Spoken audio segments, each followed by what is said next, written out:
Welcome, everybody. I'm super excited that you guys made time to tune in to this amazing event. My name is Dorota. It's actually Dorota Clifford. I am the founder of dorotamedium and especially this new thing that we're doing, intuitive authority. It is about tuning in to yourself, to understanding that over the years you have been bypassing it because life kind of told you to be somebody you're not. So now we're going to reclaim who you are, go past everything that is holding us back. We have four amazing speakers, including myself. How cool is that, right? I am super, super excited. And because I am very, very passionate about making everyone understand that you have all the answers, that all the answers are within you, and just learning to trust yourself, which is the hardest thing.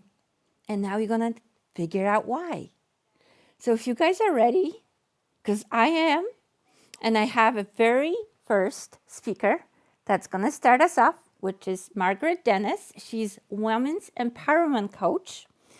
And who knows better grief than Margaret? She did TED Talks about it. She helps people. She also helps teenagers because, as you guys know, right now it's really hard for teenagers growing up. There's just so much. So she is a co-founder of Unshakable Me, and she turned her grief into empowerment.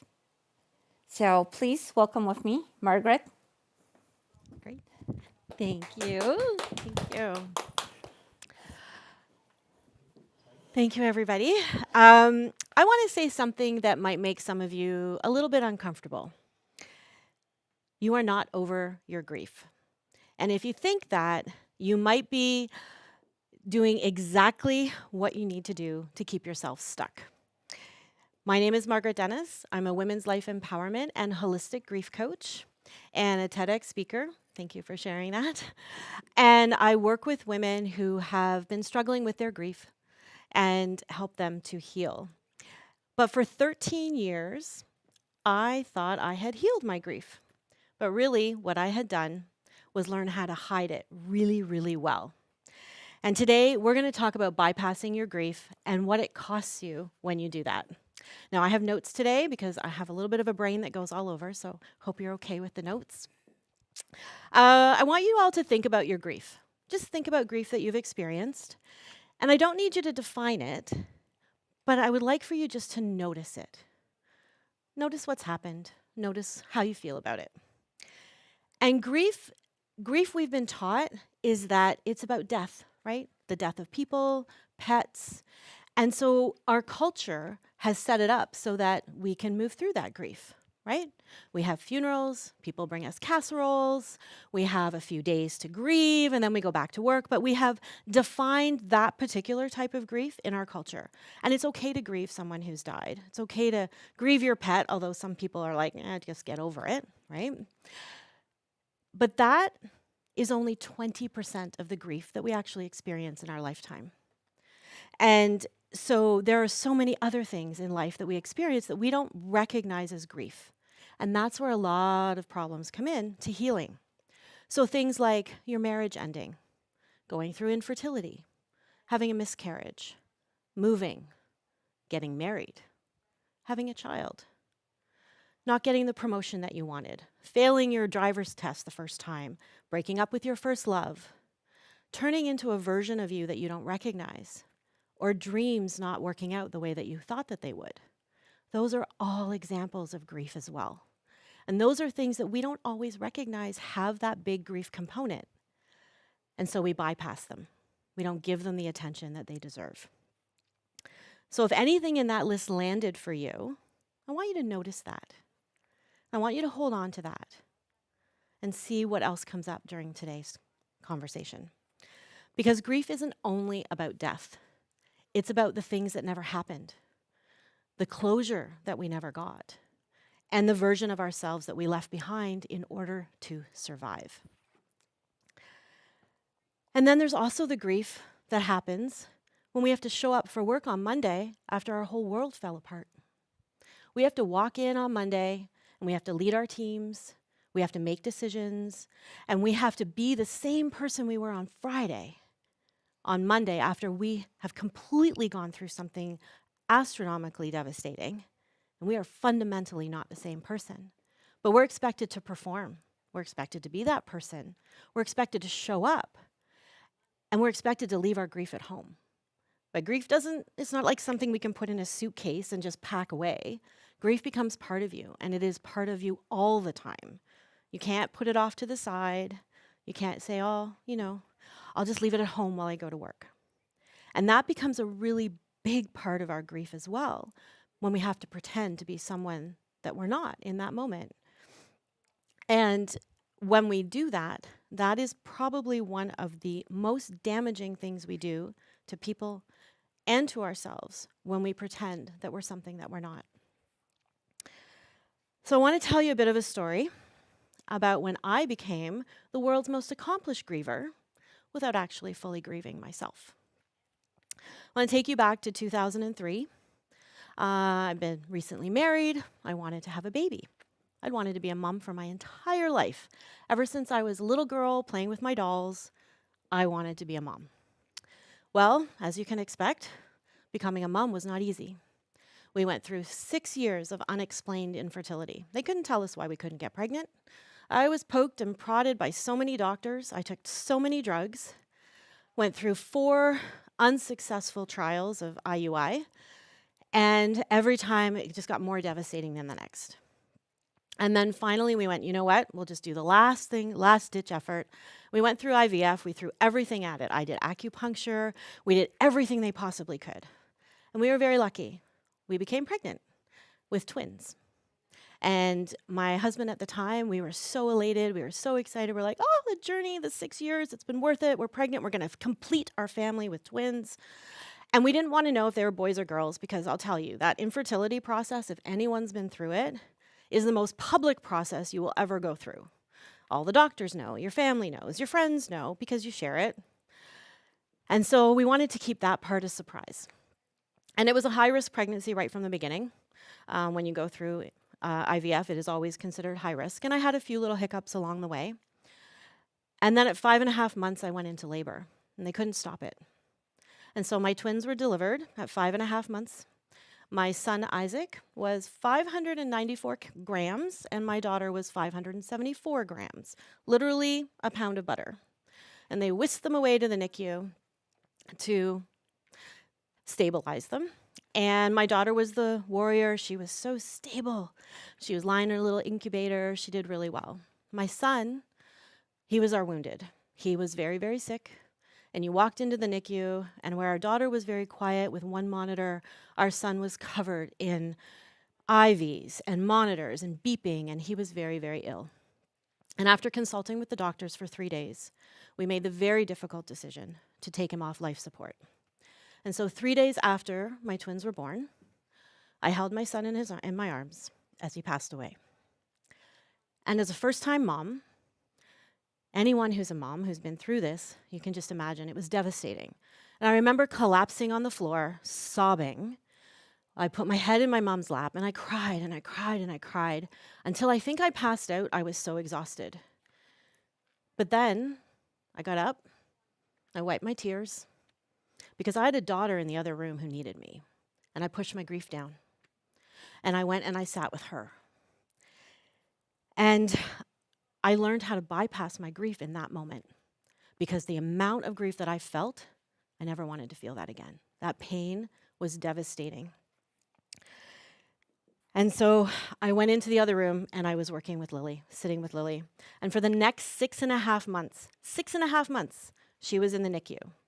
She went through surgeries and everything. And I would drive an hour every day from our home to the hospital. I would sit by her hospital bed. I would touch her little fingers if I was allowed, because she was so early, sometimes touching her was painful. And I didn't get to hold my daughter until she was 3.5 weeks old. 3.5 weeks. And when the babies were born and my son had passed, I had to leave the hospital and go home without my baby. There was so much grief encompassed in that moment. And at the same time, there was so much love for my daughter. And in that moment, I had to choose. Was I going to love her and ignore my grief? Or was I going to let myself fall into the pit of grief and do a disservice to my daughter. And I chose love, and I pushed the grief down. And for the next 6.5 months, I held those balls in the air. I drove back and forth. I'd sit with my daughter. I'd walk in with my coffee. Some days I would shower. Some days I wouldn't. But it was really about survival, and it was willing her to survive. And when she was 5.5 weeks old, she wasn't even a kilogram. She went in for heart surgery that they told us they weren't sure if she would make it through. And so my ex-husband and I, we stood in the hallway, and I stood there with tears streaming down my face, but I couldn't afford to fall apart. Not then, not there, because I had to be there for her. And I held on to being strong, held on to being that woman that was able to keep it all together, because I was terrified of feeling that grief again. And I thought, there's no way. If I lose her, I don't know what's going to happen. And over the next few months, I was everything to everyone.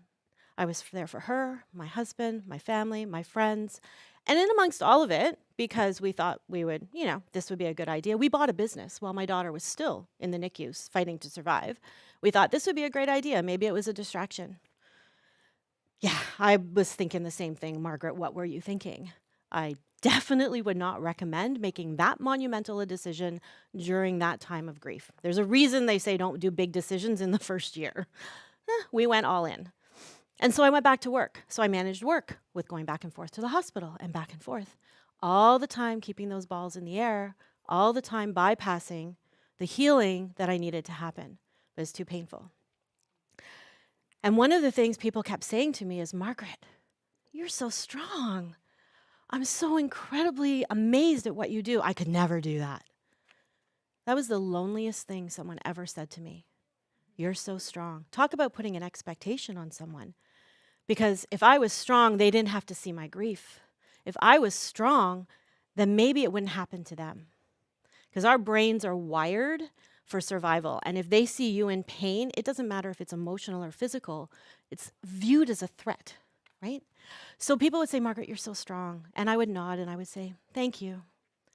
But what I really wanted to do was curl up in the corner and cry until I passed out and make the whole world go away. But I didn't. And I also wanted to say to them, you know what? I'm not strong. I'm drowning. I'm falling apart. I'm barely keeping it together. But people don't want to hear that. So we don't share it. We just carry it. And as women, we carry it really well. We are born to be those nurturers and those ones that just carry all the balls and keep everything together. And so we did. And I held on to being strong because it was the only thing that I could control. The only thing I had control over was my ability to be strong, and it was the only solid ground that I had. And that, being strong and keeping all the balls in the air and being there for everybody else, that was me bypassing. I had a degree in bypassing by this time. And by the time my daughter came home at 6.5 months, and she was only 5.5 pounds, she'd 500%ed her weight, but she was on oxygen and tube feeding, which then there's another level of strong, right? I'm willing my daughter to survive. I have to be there every day. I have to make sure that when the oxygen monitor drops, that I get up and shake her a little bit so that she's still breathing. So it's a whole different level of grief, because motherhood for me didn't happen the way I dreamed it was. All you see on TV, like, oh, you look across the room and you get pregnant and it's so wonderful and I have a great pregnancy and I have this lovely baby I bring home and life is beautiful. Mine was the complete opposite of that. My love for my daughter runs very, very deep. And I'm very grateful for her every single day. But my journey to motherhood was not what I expected, and that alone was deep grief that I never really healed up until that point. But I didn't do it because I was weak. I didn't do it because I was in denial. I did it to survive. And sometimes survival requires bypassing and postponing those deep, really deep, hard feelings of grief. But the problem is we postpone and we postpone and we postpone, and then it becomes just a way of life for us. So can anyone relate to that, where we've actually postponed and put things off? And if yes, this next part's for you. Who here has heard the term, time heals all wounds? All right, a lot of times. And if I just keep going, it'll get better. Totally wrong. Worst advice ever. Time does not heal what you refuse to feel. And functioning, as I learned, is not the same as healing. So, what happens when we bypass, right? What happens when we don't face our feelings and we don't allow ourselves to feel them? Those feelings start building up and they layer and they layer and they compound one on top of the other. And then we have this pressure cooker of emotion inside of us without a release valve. And we think we're doing okay because we're showing up. Like with me, I could talk to my daughter about Isaac, no problem. I didn't cry. Sometimes we did. But I was like, I thought I'm good. I'm good. I'm functioning. I'm going to work. Lily's doing great. But I was bypassing. And when we bypass those feelings, they start coming out in ways we may not recognize as grief. We wake up at 3 a.m. with our heads spinning and we're like, why am I not over this? It happened like 10 years ago. Or I'm snapping at my partner for saying something completely innocent. Or I'm driving down the car and a song comes on the radio, and next thing I know, I'm bawling my eyes out and can barely see where I'm going. That's happened to me far too many times. Or maybe it's we're at work and all of a sudden we're hit with brain fog and we're like, what's going on? And we can't sleep. And we look in the mirror and we don't recognize who we are. All of that can be connected to grief, and that's all of it coming out. Not to mention all the physical things that could happen: skin rashes, stomach issues, depression, anxiety. Our grief will come out in ways that it wants us to pay attention. Pay attention. And that's what happens when your body has been holding on to grief for far too long. And the kicker for any of us going through midlife right now, perimenopause, menopause, and postmenopause, when our lovely bodies decide to go through this huge metamorphosis and we drop our hormones and things change, we're used to holding all the balls in the air. We're used to being the strong one. We're used to doing it for everybody and showing up for everyone. And we think we've got our life together. And all of a sudden, we're like, what? What's going on? Because when midlife happens, our gatekeepers for bypassing our emotions, they exit the building. You are no longer able to bypass your emotions.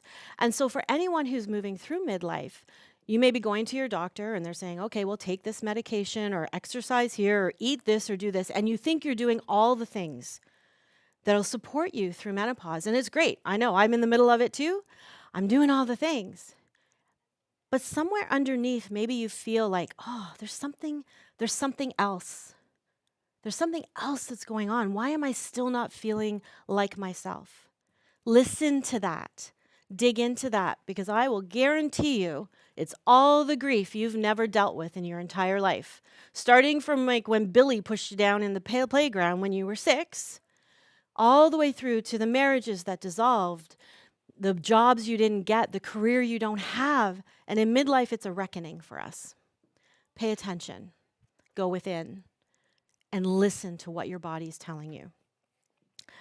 One of the sneakiest ways that we bypass grief, it's a big cop-out on our part, I think, is all the opinions about our grief that other people give us. They're like, oh, you should be over it by now. Or, don't you think you should start dating? Your husband passed away a year ago. Do you think maybe you want to start dating? Or it's the, how dare you start dating? He's been gone for 10 years and you're not honoring his memory. Or maybe you should try for another child. I know you had a miscarriage, but try again. There are people out there that will shoot you off their opinions. Your friends, your colleagues, your family members, people at the grocery checkout. Everybody has an opinion about your grief. They don't matter. And we spend all of our time looking externally for how to help ourselves. And what we need to do is look internal, because your body, your heart, it knows what you need. It knows what you need to heal your grief if you give it the chance and you listen and you stop and you pay attention. Because here's the truth. No one else is living your grief. No one else has had the same experience as you. No one knows what your body needs. No one knows what your heart is ready for. And no one knows what your healing requires. But you do. And when you bypass your feelings and you push them down and you lean into a different version of yourself and you get overwhelmed by all these ideas that are happening out in the world, you lose track of what you need and you don't pay attention. And you disconnect from your inner authority, you disconnect from your inner knowing, and you do a great disservice to yourself, because you'll never heal that way. You will never heal that way. So you need to start listening to yourself. And that disconnection, is one of the most profound losses that grief creates. And reclaiming it is one of the most important parts of your healing. And that's what today is all about. Reconnecting to that intuitive authority, that inner knowing, being able to trust yourself with your own grief and your healing. So I wanted to share another story with you. This happened 13 years after I lost Isaac. I got the call that I was going to do a TED Talk. I had wanted to do one for 20 years. Ever since I'd seen them on YouTube when they first started showing them, I was like, oh, I'm going to do that. I'm going to stand on that red dot. I'm going to talk. Because as you can see, I'm actually quite comfortable up in front of people, and it's my superpower. I can get up, I can talk. And I always wanted to share my story of losing Isaac. And the reason I wanted to share it was I wanted other women who've been through loss of, like losing a child, to know that there is life after losing a child. Life doesn't stop because you lose a child. Is it painful? It is the most painful thing you'll ever experience. I'm not going to lie. It hurts to your core. But you can move forward. There is life after that. And it's a choice. And people hate it when I say this. It is a choice if you stay where you are or you choose to take a step forward. Okay? It's a choice. And so I was super excited. I'm like, oh, I got the call. It's going to be great. And then I sat down to write it. That was an eye-opener because I started to write and I started to cry. And for the next 3 months, I would cry and I would write and I would write and I would cry. And I had tear stains all over my papers. And I'd get into rehearsals and I couldn't even make it through my speech. And I thought, oh my God, how am I going to do this if I can't even make it through rehearsals? And why is this all coming up now? It's 13 years. I've been healed. I can talk about him without crying. I can talk about him with other people. Like, why am I feeling all this emotion? Yeah, I was bypassed it, right? And what better way to face your grief and let it flow and really feel it than to write about the event that caused it? So that's what I did. And in that moment, in that breakthrough, I realized I hadn't healed. I had hidden really well. And what I know now, after that huge unraveling, is that I wasn't falling apart in that moment. I was falling open.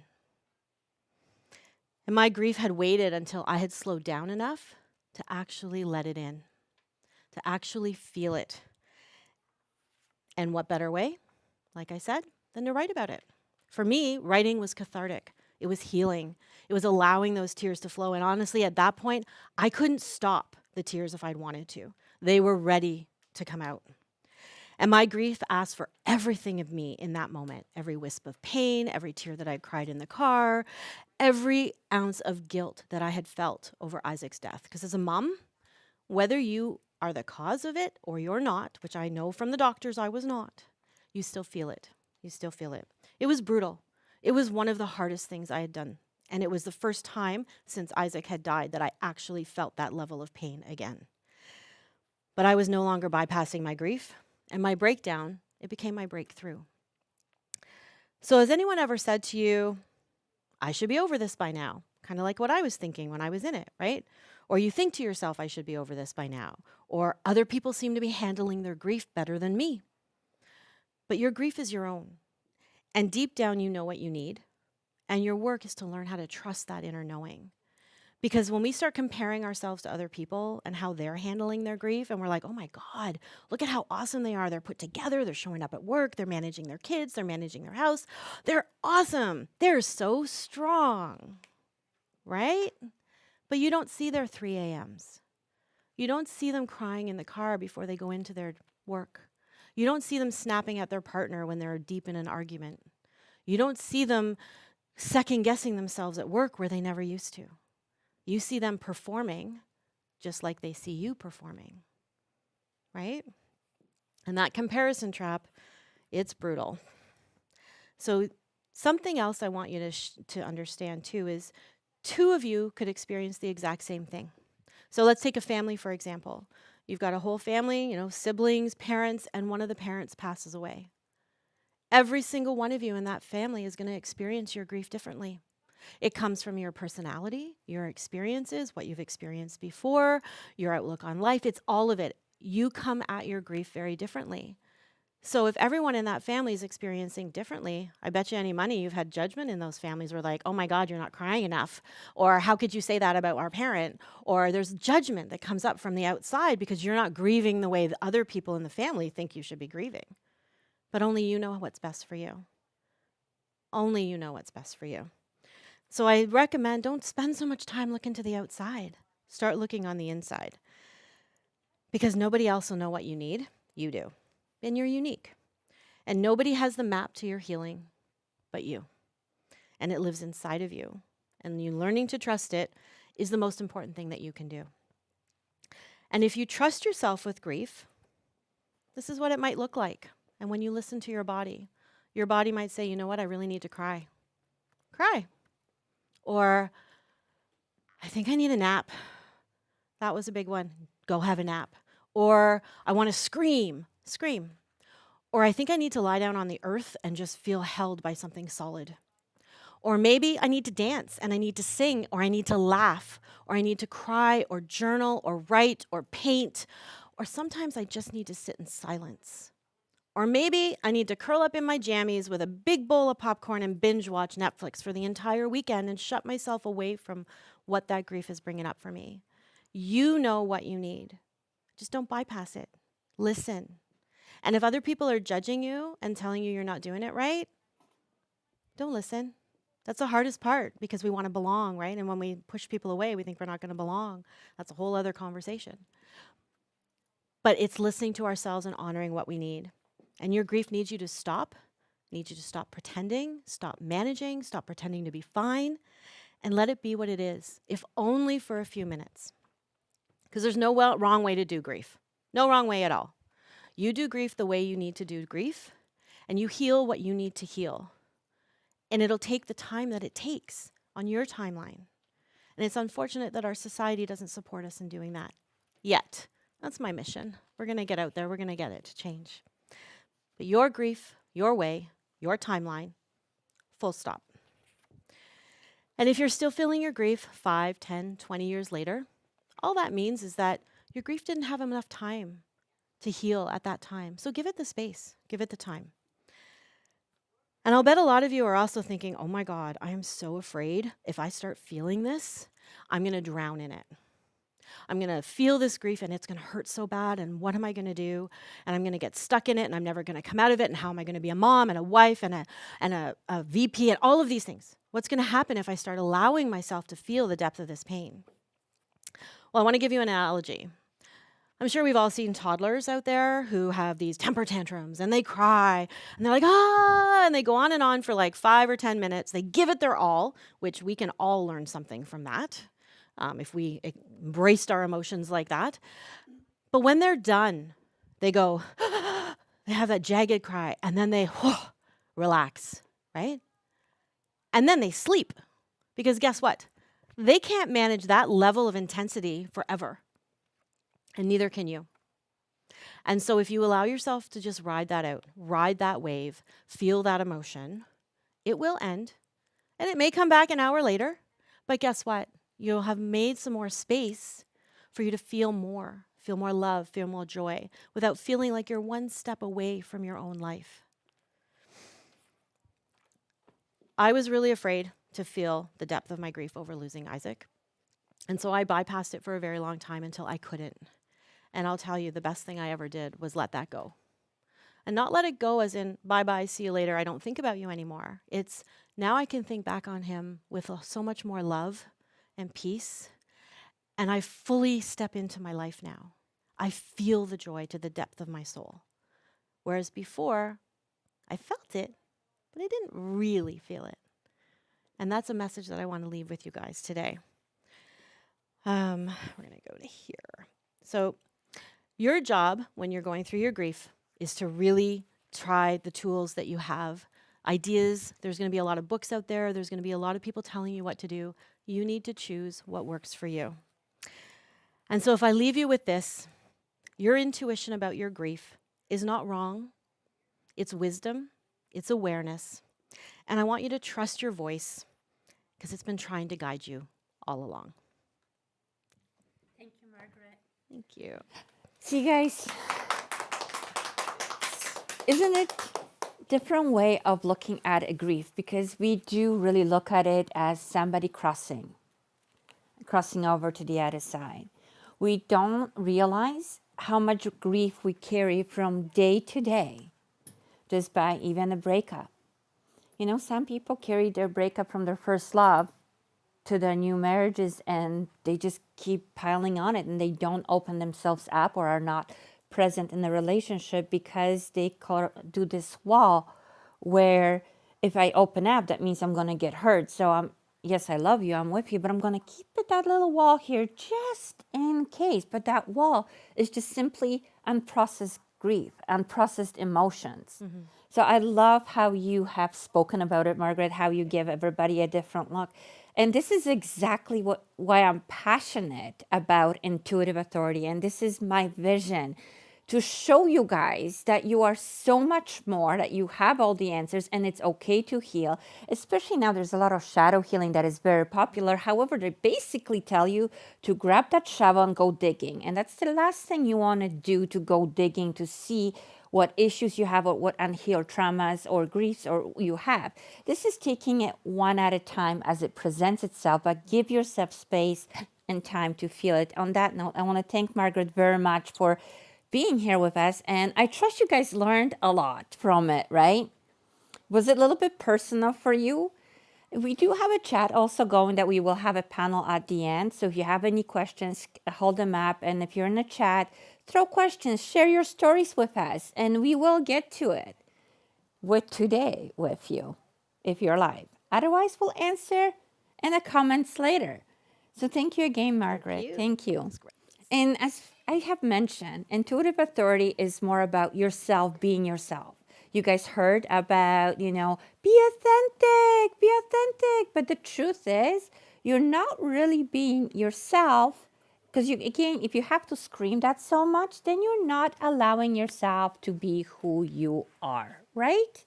So being intuitive authority, it is basically trusting yourself, being in your own authority.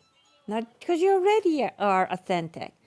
And right now, our next speaker for today is Mary. And Mary is powerful indigenous healer. She is owner of Ignite Your Soul Wellness Spa in Pickering, with over 20 years of experience and her own story of breaking chains. Because as you heard, there's a grief, but there's also chains that are sitting on us, or we chain ourselves to places. And she's going to show you how you can unchain it, unbreak it, because it is about time, isn't it? Isn't it time? Let's do it. So, well, guys, welcome, Mary. Yeah. Hello. So I'll hand this over to you. Thank You're welcome. you. This is so exciting. I love this. This is so exciting, and I love just being here and talking. And I have a story to tell you guys. This is a personal story. This is my story. This is about how I broke chains. I dove into my spiritual self. It started April 27th, 1997. It wasn't the day I got an award. It wasn't the day that I opened my business. It wasn't the day that I even had my calling. It was, this is a big one, it was the day I surrendered. I surrendered. I had personal hell, personal chains that I just kept repeating over and over again. It's the day I spoke my truth. I didn't lie to Mary anymore. Come on, girl, you're done. What's going on? You keep repeating these patterns, and I keep doing the same thing over and over again. I moved 100 times. Come on, kids, we're moving. Because it was, in my mind, it was going to be a different area. It was going to be different. It's going to be different this time. It's going to be different. So I spoke my truth. I spoke my truth. And when I had to admit to myself that I couldn't do it anymore, I couldn't do it anymore. I was so sick. And anybody out there knowing when you're sick and you don't know where to go, you have to surrender and you have to say, I can't do this anymore. I don't know who, what. But when I did that, it changed my life forever. It changed my life forever. You know, it was the power of one day at a time. The power of one single day. That's all I had. I was so sick, I couldn't think of any other day. So sick. So that's the day I began my sobriety. I dropped a chain. I got honest with myself. I spoke truth. I wasn't telling everybody what they thought they needed to hear. It was like, no, I'm sick. And, you know, and I had people going, oh, no, you're fine. You just do, you know, you'll be okay. No, I'm not. No, I'm not. You know, and I had to dig and I had to stay firm because you know what it's like when you have people going, oh, you're fine, or they're going to bitch at you, or they're going to say this. No, stick to your grounds. Stick to your grounds. You know? And I didn't think about years. I didn't even think about days. I just thought about one step at a time.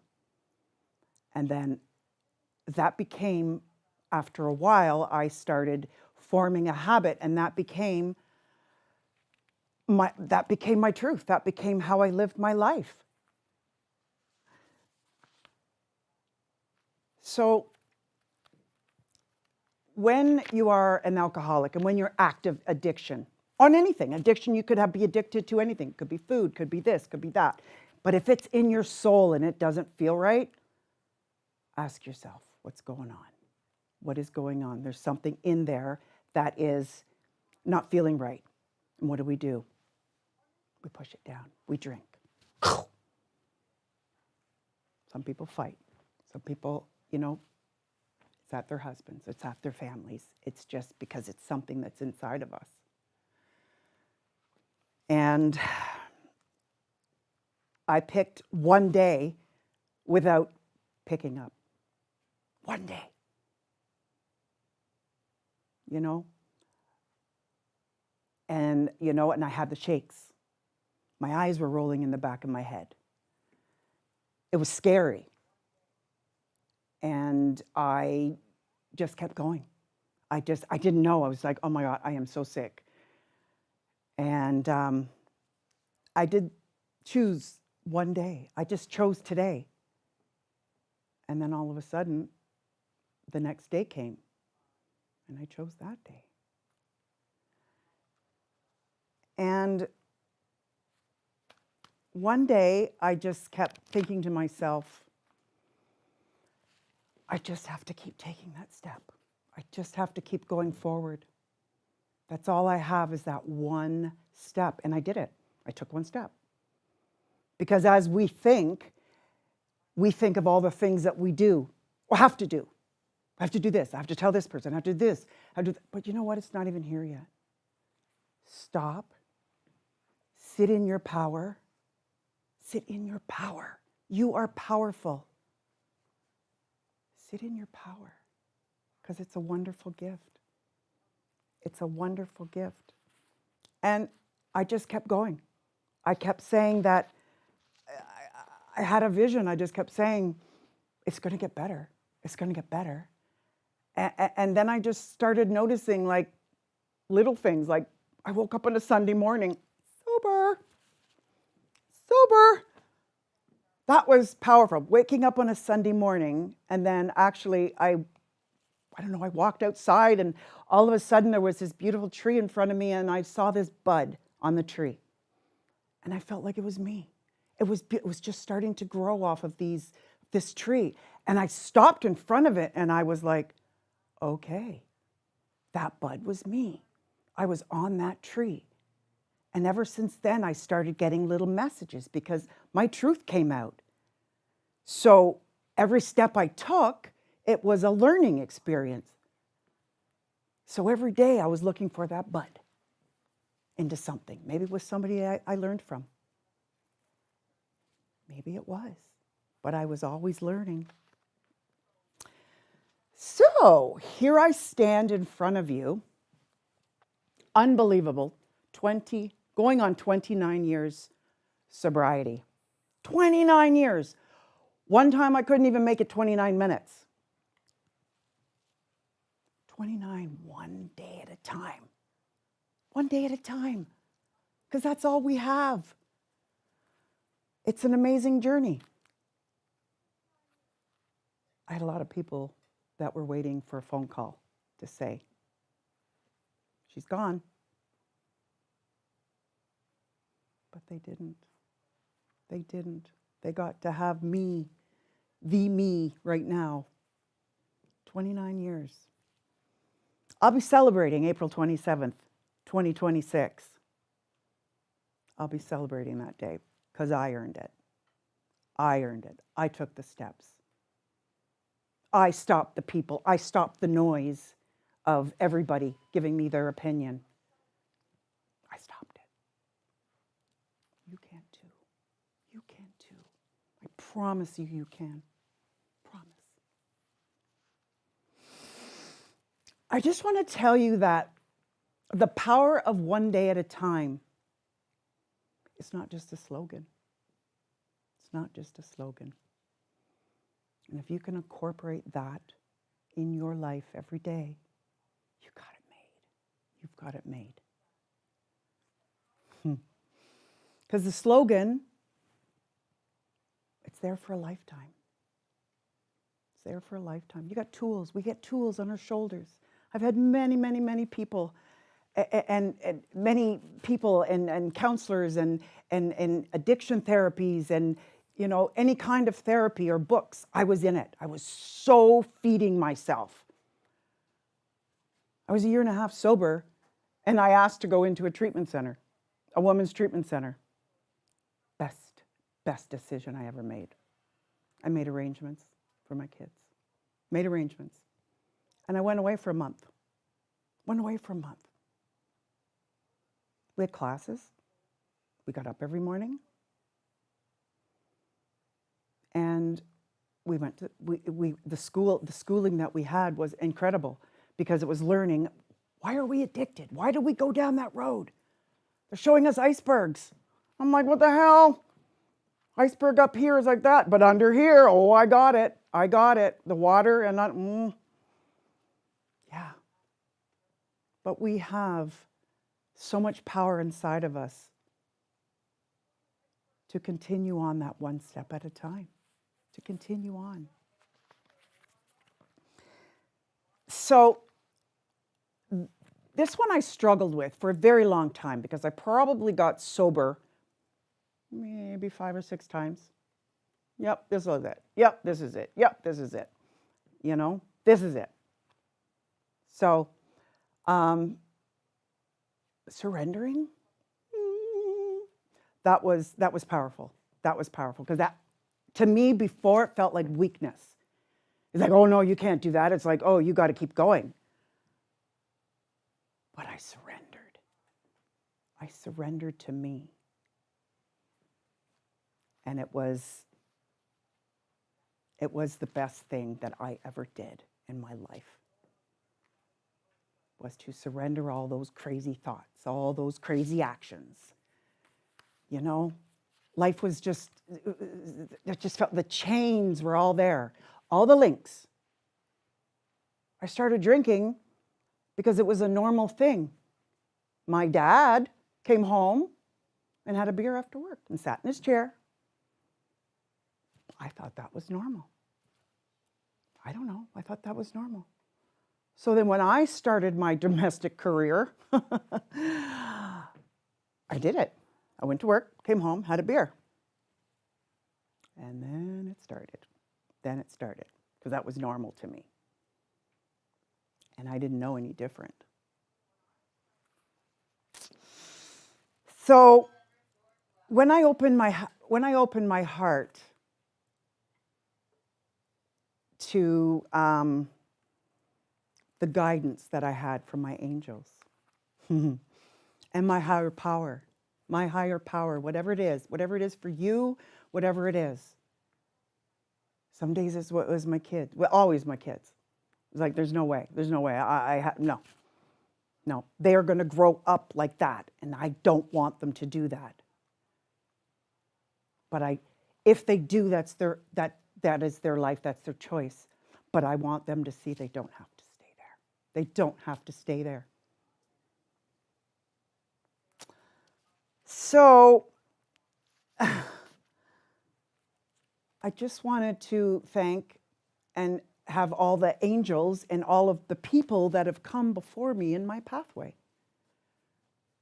Because if you don't share what you've got, how do we learn?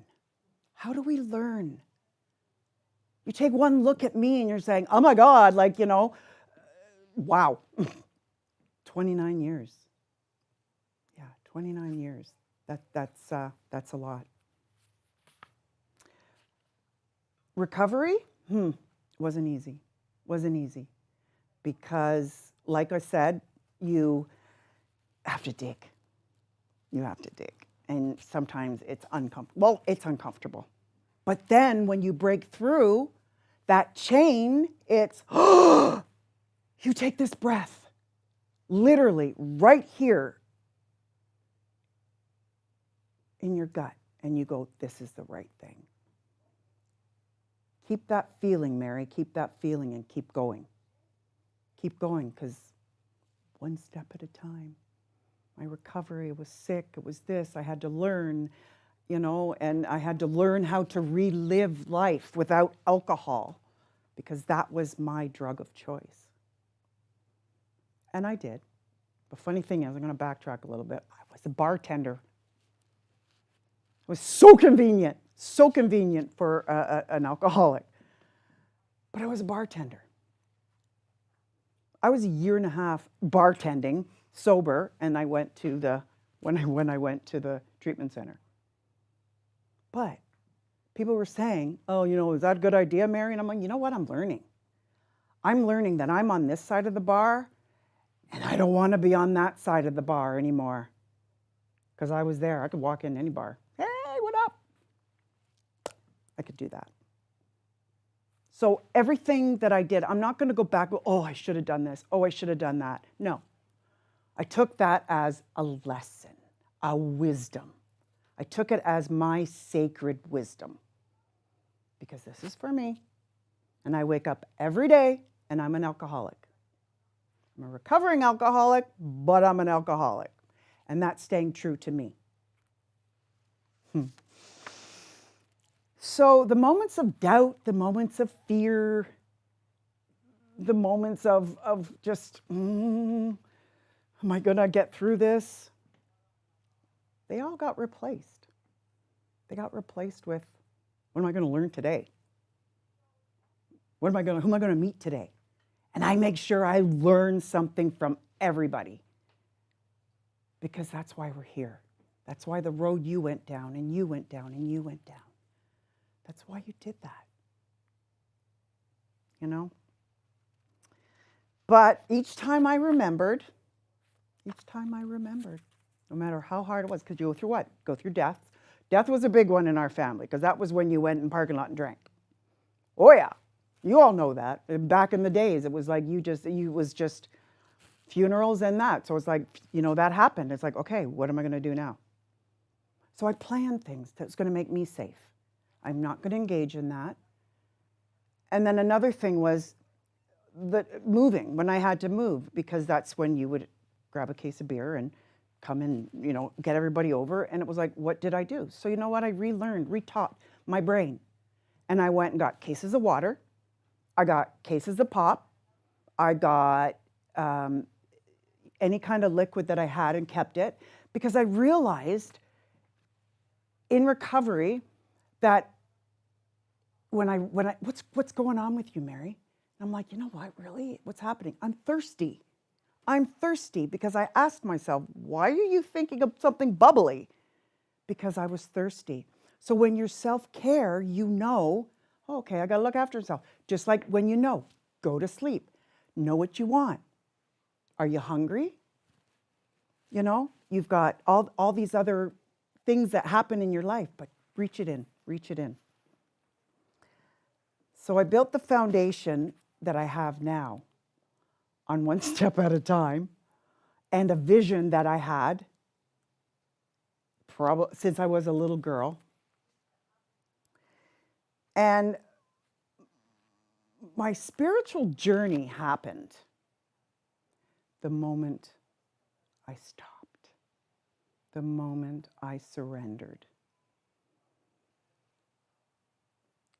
It was powerful. It was very powerful. I'm going to tell you a story about that night, when it was like, I was done. I didn't want to live anymore. I didn't know. I was so sick. I didn't want to live. I just wanted to die. I wanted this circle to go, this cycle to go. I just wanted it to go.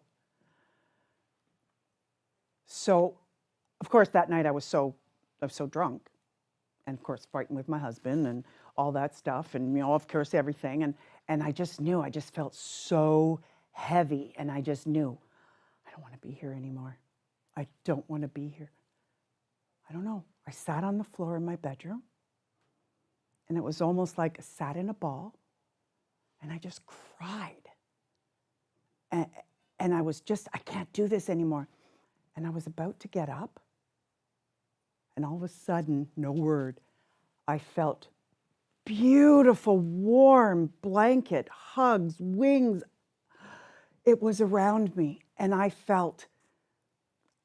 got up off the floor, and I went, and I got right into my bed, and I fell asleep.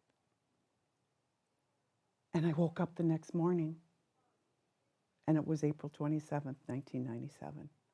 The angels I know today, they said, you're ready, Mary. You ain't going anywhere because you got a story to tell.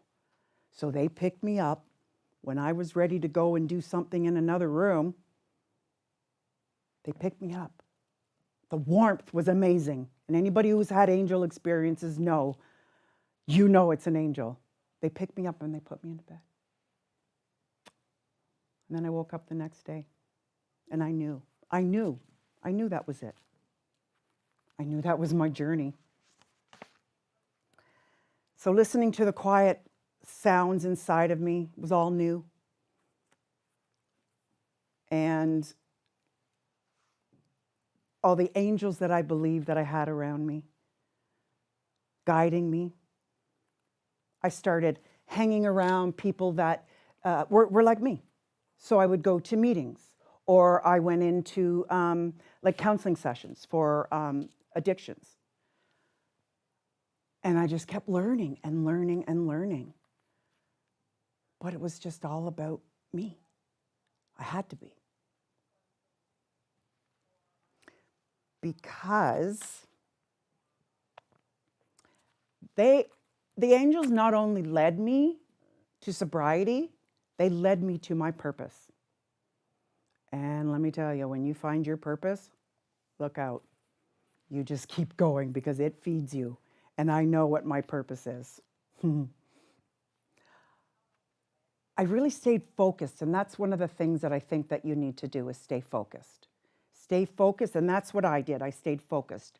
At the time, we didn't have the internet, so I went to the library, and I grabbed all the books I could. Self-help, this, that. I went to meetings, and I got the big book, all the other books that are around with it.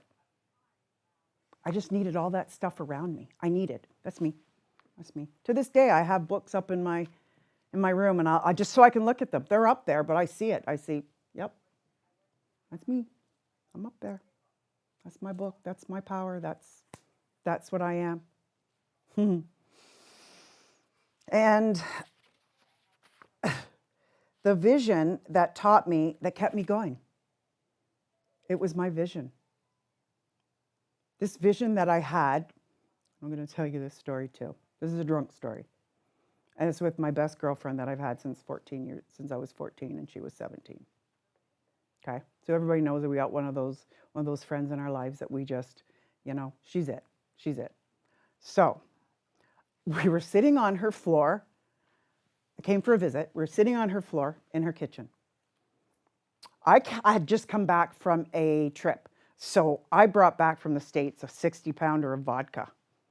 It was like $10. And it was like, yeah, let's go with 60-pounder of vodka. So we're sitting there, and every time we got together, we were just like everything. We were so inspired by each other. So inspired. We're sitting there. So I'm sitting there, I'm going, one day I'm going to open up a spa. And she's like, go girl, you do it. And then when I said that, something clicked inside of me. Yeah, I felt that's what I'm going to do. I'm going to open up a spa. I had no idea back then. I went through so many channels, things back then. It was just, but you know what? I just kept that vision. I kept manifesting. I manifested my vision. And I kept walking toward courses, walking towards schooling, education. And I just kept it. So I just wanted to, whatever I was feeling inside, I wanted to create a healing space that you and everybody can come in, because you know what? We all need that place. We need that place where I know what you're going through. I've been there. No matter what it is, take a place, find your place. And that's the place that I had my vision of. I went through many changes over the years. It's been 11 years that my business is still going, and I've constructed and changed everything just so I can be with the people and know what they want. To reconnect with yourself is powerful. And the atmosphere that I have chosen to create at my spa is one that is a healing one. And you feel it. People who come in, they feel it right away because of the good energy. I'm here and I want to help you. I want to heal you. I want my hands on you. And that's the gift that I was brought forward, was to keep going, because you're going to get stronger and stronger. And then all of a sudden, that vision is here. But I kept that vision as my compass. I kept that spa vision. And then it started to go, well, what would it look like?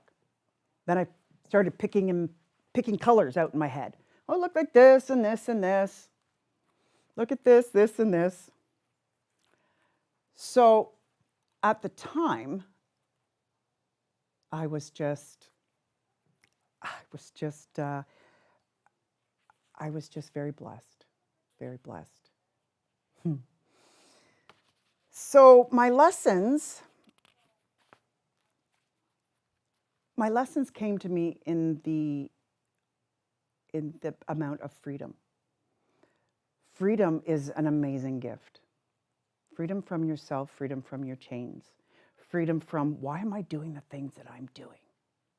Why? And then you ask yourself, but you feel free. You really do feel free. I know I did.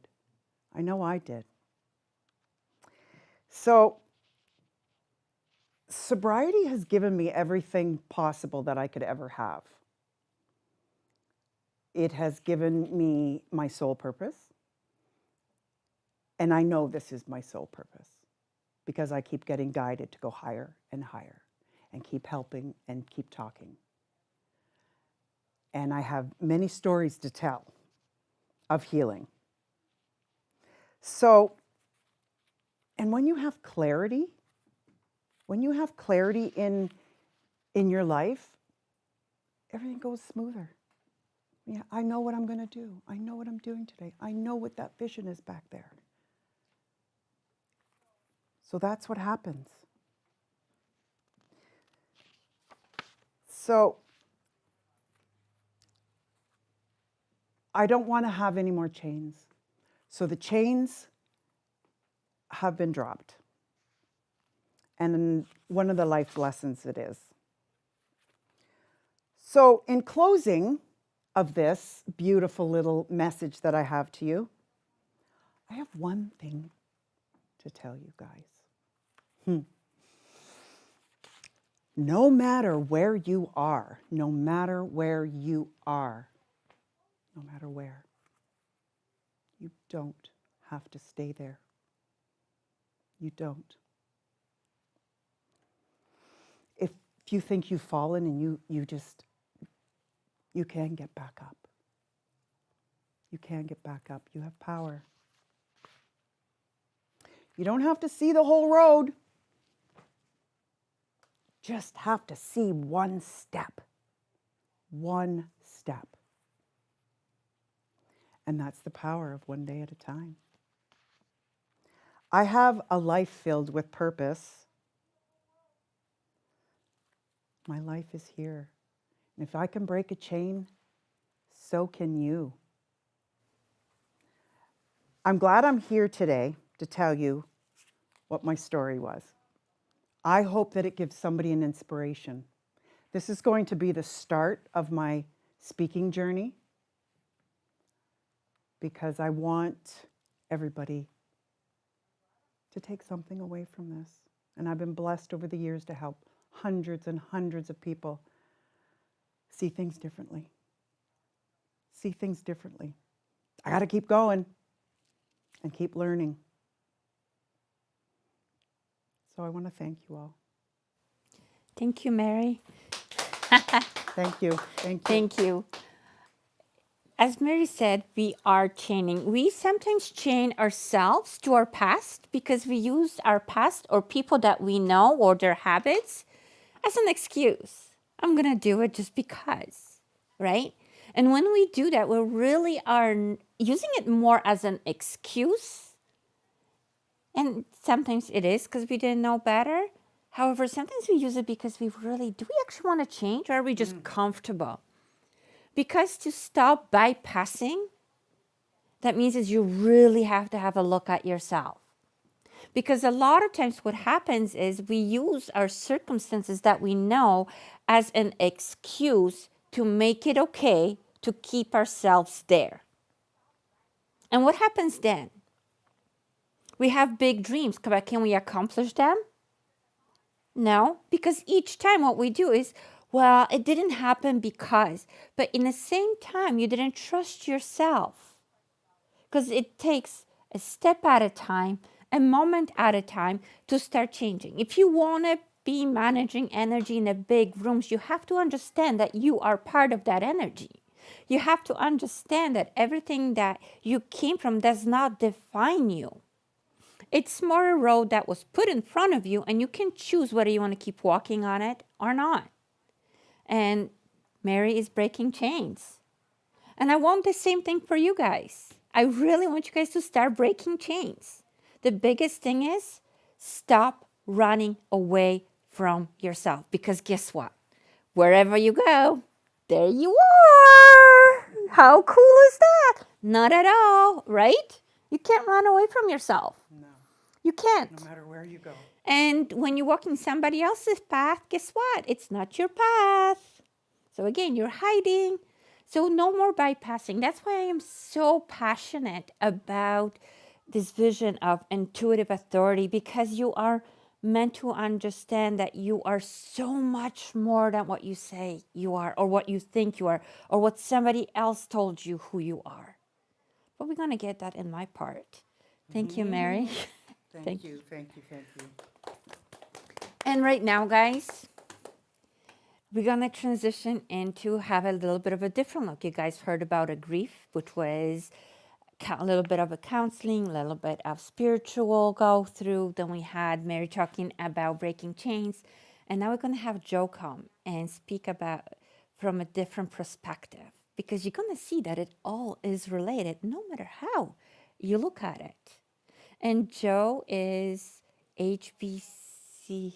You know what? She's psychoeducational facilitator. Oh, la, la, tongue twist, and I can say that. She is empowering people. She's helping them with mental health and so much more. But you know what? We'll just let Jo speak for herself, right? Because I don't want to mess it up. Thank you. Thank you. Wow. Well, thank you. Thank you for that introduction. My name is Jo. I am a psychoeducational facilitator. I am working my way through, I'm about to receive my first degree, an honors bachelor in counseling psychology at the age of 50 next month, and I have just applied for my master's in psychology. I started on a spiritual path, and what I have learned is the spiritual path and the psychological path are so similar, they're simply different languages. Who am I? Well, I'm not perfect. I'm absolutely ridiculous. I love a good shenanigan.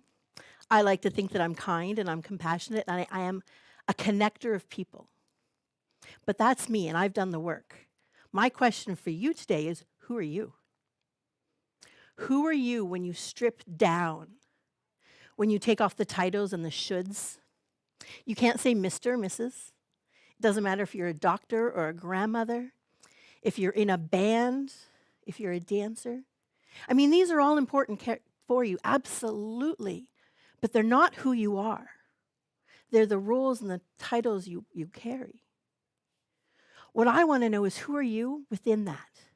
Who's in that raw, vulnerable core of your soul? Are you kind? Are you compassionate? Are you driven? Do you know what you want? That is what makes you you, and that's what makes you authentically you. And it is a deep, deep dive, and I know that. I absolutely know that because we are inundated and bombarded with messages telling us who we should be every day. TV commercials, product placement in movies. Now we have social media influencers telling us who we should be, what we should wear, what we should eat, what we should do, what we should achieve to just be enough. But the truth of the matter is, my friends, that none of those messages actually have anything to do with you. Did you know that? They're all about sales and profits. People telling you who to be. It has nothing to do with you at your core. So I ask you again, who are you? What do you want? And I'm going to invite you now to start thinking about that, and I'm going to invite you to start just loosening the masks that you wear every day. And we all wear them. It's perfectly normal. It's human nature, 100%, right? I'm not the same person at work as I am at home. Not everybody deserves all of you, truth be told, right? My boss doesn't need to know that I'm almost out of toothpaste. And my kids do not need to carry the burden of everything I faced in a day. That's healthy. The problem lies when we live in them. When we live behind the masks and we don't take them off.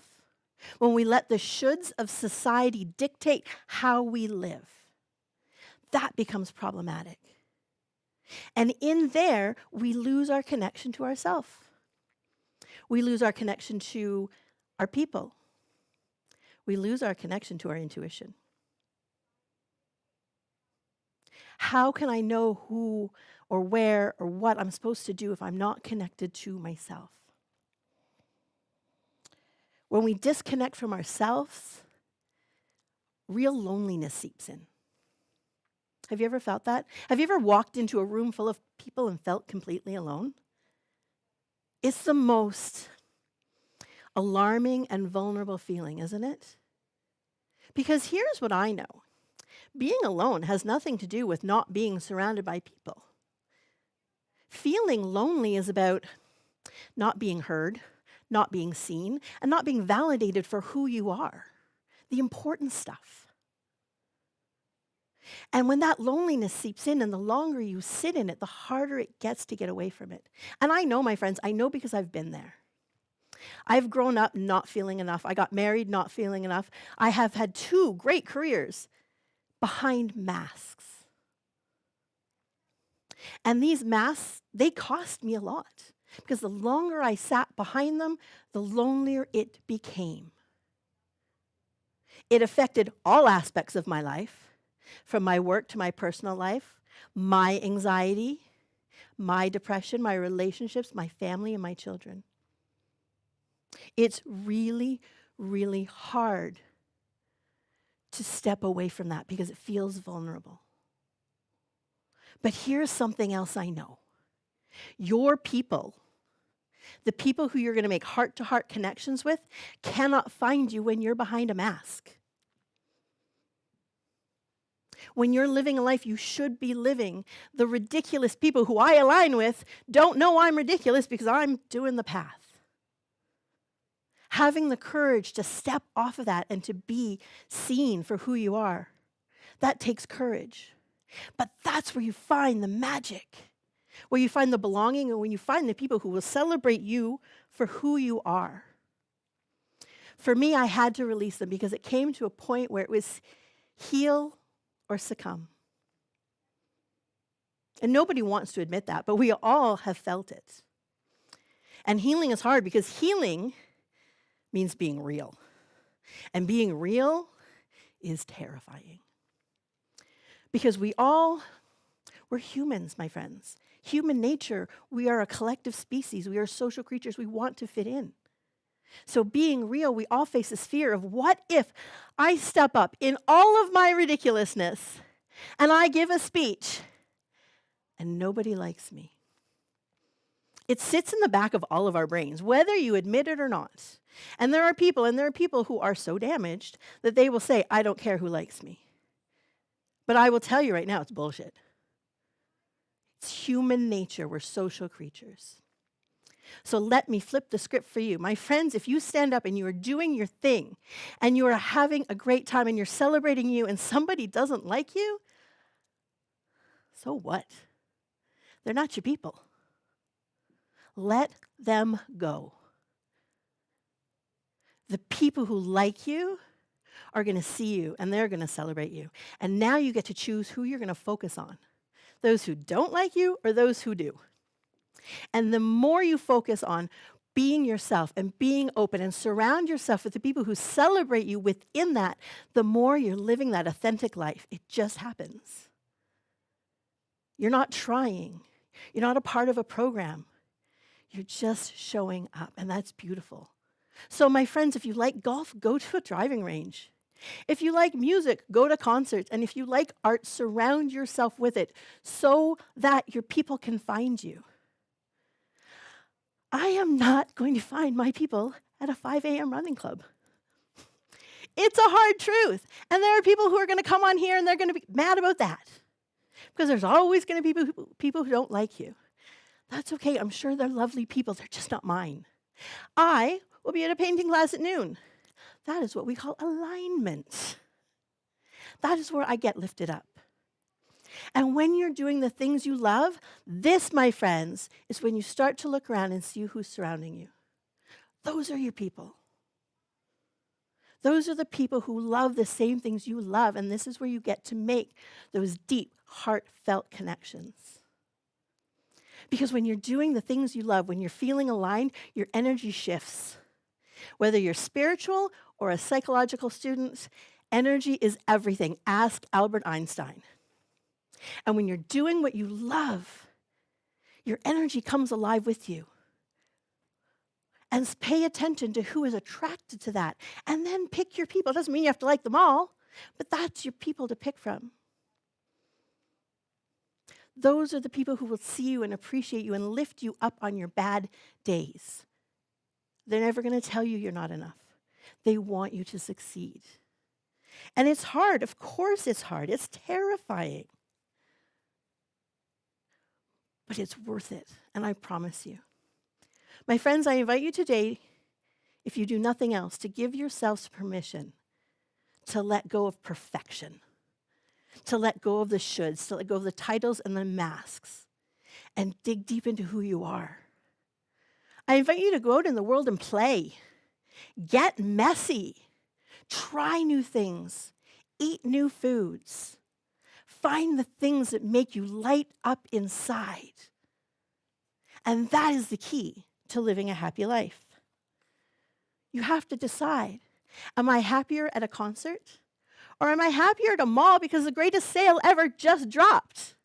There's no wrong answer. It's okay. It's simply which is your answer.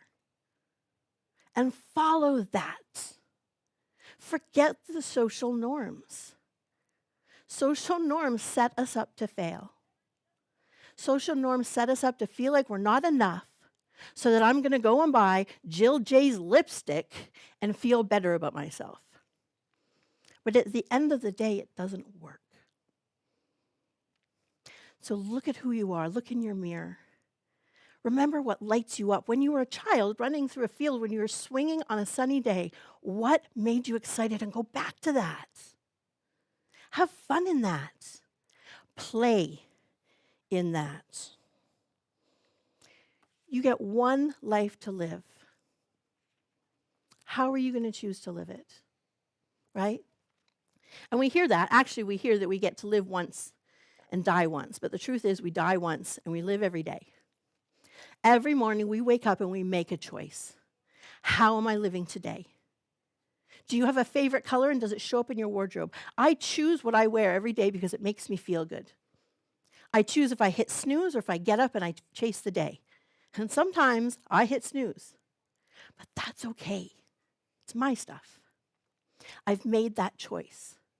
So when you think about how you're choosing to live your life, be empowered in that. Don't worry about who's not going to like you. Who do you like?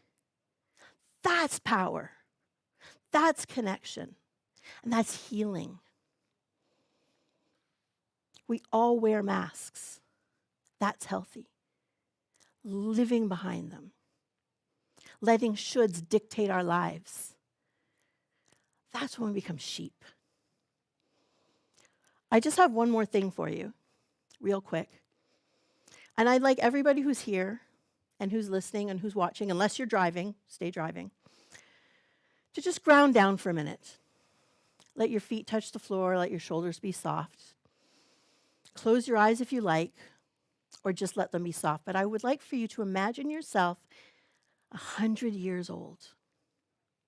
And it's a beautiful thing to get to live to be 100 years of age. It's a privilege, let me tell you.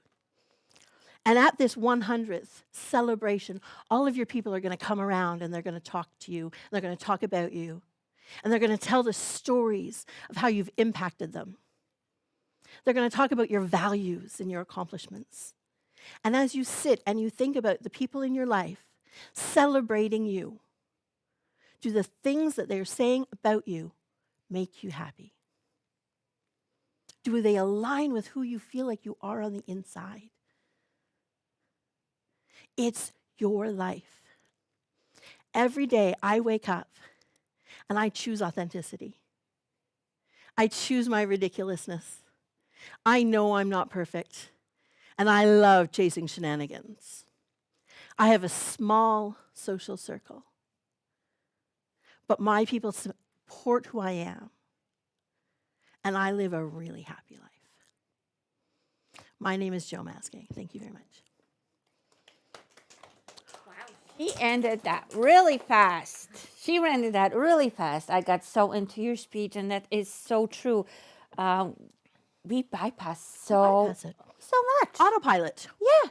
Have you ever gotten to work and not even remembered going through a light? Oh my gosh. Right? Yeah. And you're just like, oh shit, I'm here. Or And how I got coffee. home. Or how you got home. Yeah. Oh, that was awesome. Completely on autopilot. We live on autopilot. But there are so many beautiful things to see. There are blue jays everywhere. Right? Okay, there's a story. You guys want to hear the If you story? don't pay attention to things around you, we don't make these connections. Yeah. I met Dorota because I Of a had blue two jay. people say, you got to find this woman. Two people from different towns, and I found her. And we went for a drive, and she ran over a blue jay. But that's a whole I other didn't. story. He ran into the car Well, off the tree. semantics. No, it's But the when you truth. pay I'm sorry. attention- I'm sorry. I didn't mean to. I couldn't veer off because it was too late. Life will bring you to the people who will celebrate you, is the point I'm trying to make, right? When you get off autopilot and you pay attention to when you see people like Lynn, who light you up every time you see them, grab them, keep them, have shenanigans with them. don't be afraid to make connections. Absolutely. Because not everybody needs to be your friend. Some people can be your acquaintances and they will still enrich your life. It's not about just, you have to be my friend or nothing. You know, there's no such thing as your tribe because everybody is your tribe. Because if you just go looking for your tribe, you, again, locking yourself in and their growth doesn't happen. Let yourself be authentic and see who shows up. Yeah, That's how you live your life. thanks, Joe. Love you, baby. Love you. That was good. Like, I love Joe and I love Margaret and Mary and everybody that's here and you guys. I am so passionate about no more bypassing. I am so passionate about intuitive authority because it's not all just hocus pocus. It really isn't. Because if you really think about a time that where you were first born, when you came in and when you were little girls, you were running around and what were you doing? You were trusting your intuition, right? You were trusting your intuition. It didn't matter who said what. You're just like, it feels right, so I'm going to do it. So you did it. And then what? Then, you know, consequences come. But a lot of times it worked out for you, right? It worked out. And as you were growing up, what happened? You were told to do what? Think for yourself. Don't trust that gut feeling, right? But I'm going to take you, we're going to go many moons back, okay, guys? This is very important. I was in Poland not this year, that was last year. It's 2026 now. And we went to salt mines. And you know how they discovered them? On a gut feeling. One of the guys decided to dig. And he found salt. And it was gold, considered white gold at that time. It was like currency. But they did it by intuition, and logic stepped in to tell them how to do it, how to dig it out, how to bring it to surface, where to go, how to deal with the gases that were there. Like most roads were first built, okay, well, you know what? Let's go build a road here. It was done by intuition before everything else, the tools came. People relied on their intuition and then logic worked with it. Right? But as we were told, the more times go by, we are told to just trust your logic, right? Think for yourself. It has to make sense. Can you prove it that what you want to do, right? Because we're told not to trust our emotions, not to trust our instinct. Now, emotions, that's a muddy water. Because as Margaret stated, grief, if we bypass it, we're just going to put it in that pile. And what happens? It kind of comes back up like a volcano and you don't even know when. And you could be in the most important meeting of your life and all those emotions come and now you're like, oh shit. And now what? Excuse the language. But it gets to that point, right? Because you can't put it back. Now you want to cry. Now you want to scream. Now you want to do all that. But you got to sit here quietly looking professional because you're in a professional meeting. Now what? But it's because those emotions were so suppressed. And then you're also hearing that voice, that little birdie, you're going to mess up again, you don't do anything right, or whichever way that you heard over the years. Why am I bringing it up? Because all those things, emotions, and everything is that's not unprocessed, it is what is triggering you. It is what is keeping you away from being where you want to be. Because it triggers you. If somebody says yellow and last time you saw a yellow flower, you got really sick and you just hear color yellow. Now you feel like you're getting hives. And there's not really there. And someone just mentioned yellow, right? And that is because you haven't processed to what happened, how you felt during that time. And now you're carrying that memory with you everywhere you go. And when you're carrying it everywhere you go, you're being triggered by it. That memory doesn't own you. Do you know what owns you in that moment? Any idea? It's that darn emotion. It's the emotion that you relate to the memory of what happened, of how you were feeling when it happened. That emotion is running the show. That emotion is telling you how to act. That emotion is making you freeze, not the memory. It's the emotion that paralyzes you. You might be a very high up there CEO walking into the room and you're very confident, and all of a sudden it could be a person that you know from the past that you had a bad encounter, and now you're like, oh, because the memory of that encounter is freezing you. And when a memory freezes us, it's like that dirt in the windows. You can't see clearly. You don't have clarity. You can't trust yourself. You can't trust your confidence. That self-doubt creeps in and everything else. Your emotions are mudding your intuition and your self-confidence. So processing emotions as they happen are extremely important and really actually easy. Some aren't, yes. Some you might need help with. Amazing counselors are out there. Perhaps you have friends that can hold space for you. However, the emotions need to get processed. If something makes you feel really agitated that day, when you're running that in your mind over and over, like on a repeat, that has power over you. That has power over you. Now, if you were to speak it out loud to yourself, you don't need audience, because, you know, when you talk with friends, what happens? They add their 2 cents, and now that pot is getting bigger and bigger and bigger, right? But however, if you process that emotion personally first by yourself, you know, I used to work in Vaughan, so when I was driving home, that was like an hour and a half in traffic, yay.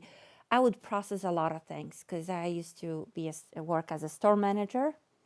So there's a lot of things to process on the way home, you know, those kids that didn't listen, the customers, you know how it goes, right?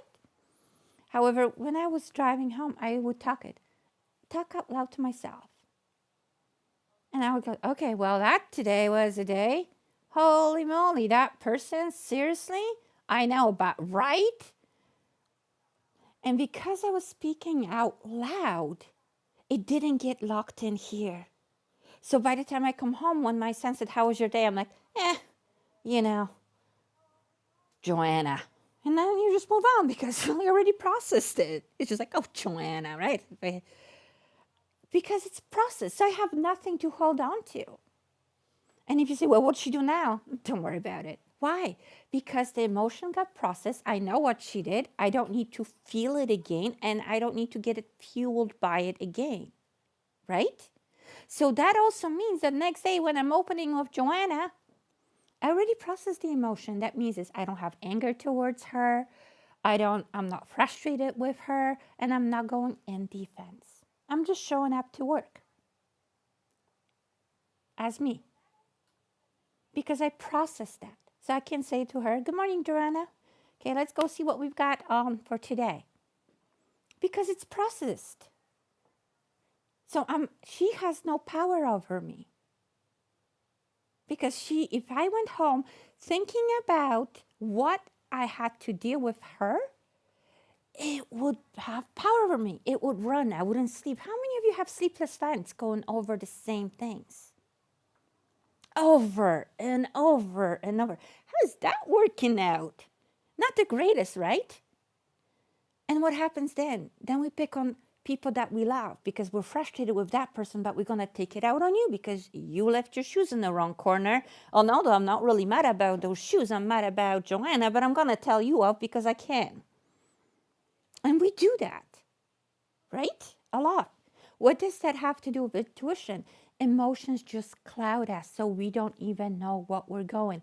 It's kind of like using GPS and then it went all wonky. And now you just don't know where you are. And it happens, right? It just stopped working. Now, intuition is your superpower, and this is what I really want you guys to understand.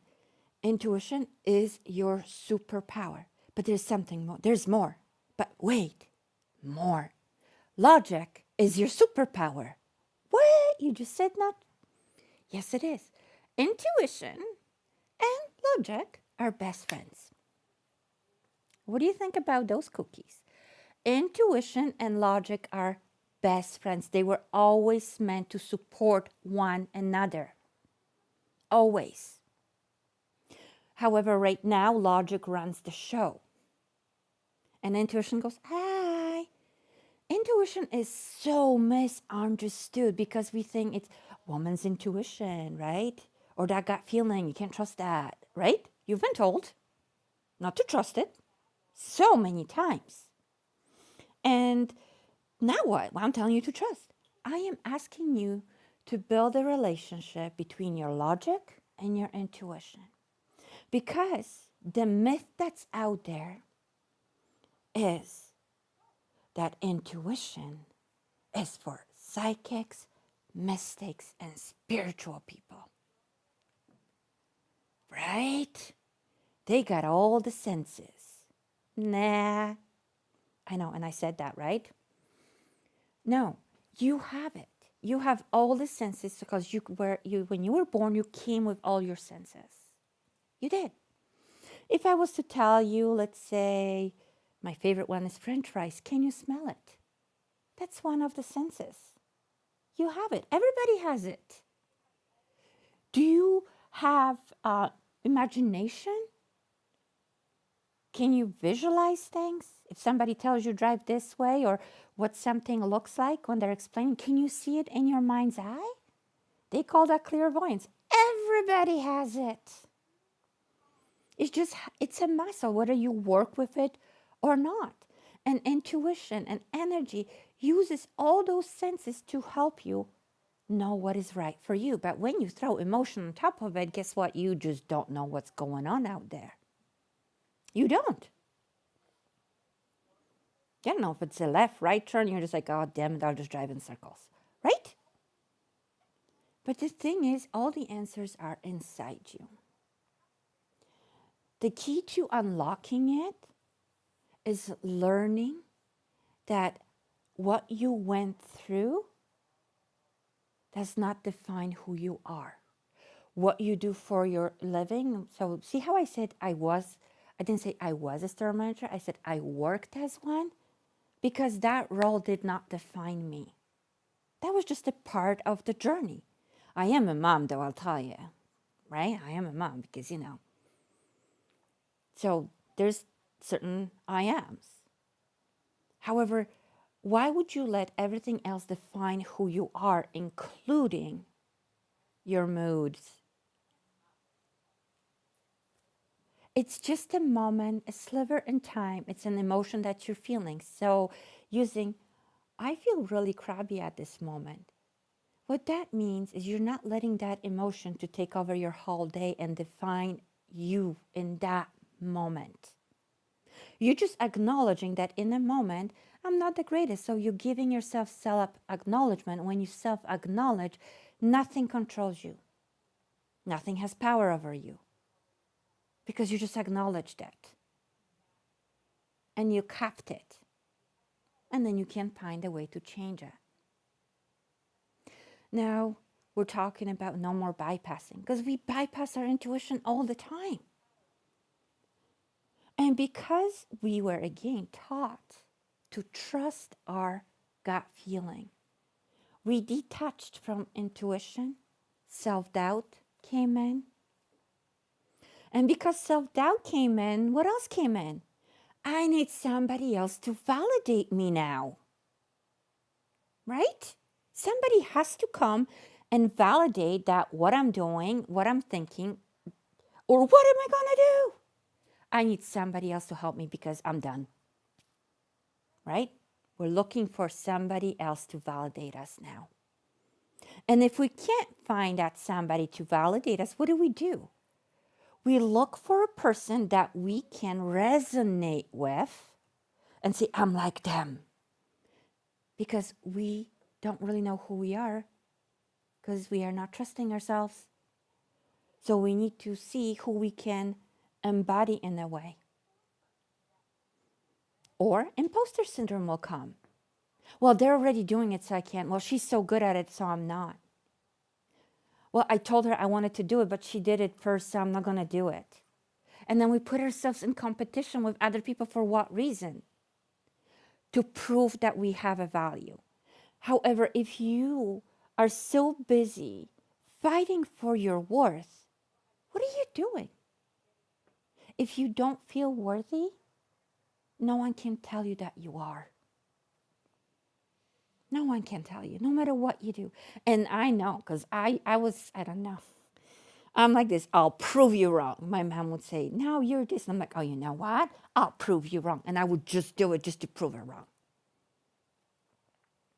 And then when I had intuitive thought, you can do this. And I'm like, I'm going to prove you that it's not going to work. Guess what? It worked. It worked. So 1 for intuition, 0 for Dorota. And it's a lot of that. How many times something you picked up as small as maybe, don't go right now. Wait 5 minutes.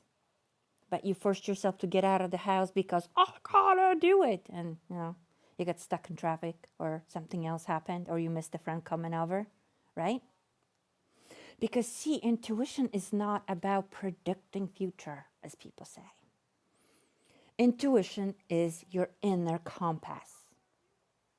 It is your inner compass. It's your inner being, if you want to call it. It's part of you. It's not out there. You have the answers.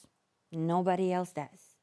You can go and ask for advice. However, automatically, you are the one that is to make the right call that resonates with you, because nobody walks your life. Nobody went through what you went through. Nobody thinks the same you do. So the same things that resonate with other people will not resonate with you. However, you can go for advice and then tweak that advice to make it work for yourself. How is that? It's kind of neat, right? Because, see, intuition is not just what I go left or right, or I got that gut feeling that something's happening at home, I should get home now, or I should put my phone away.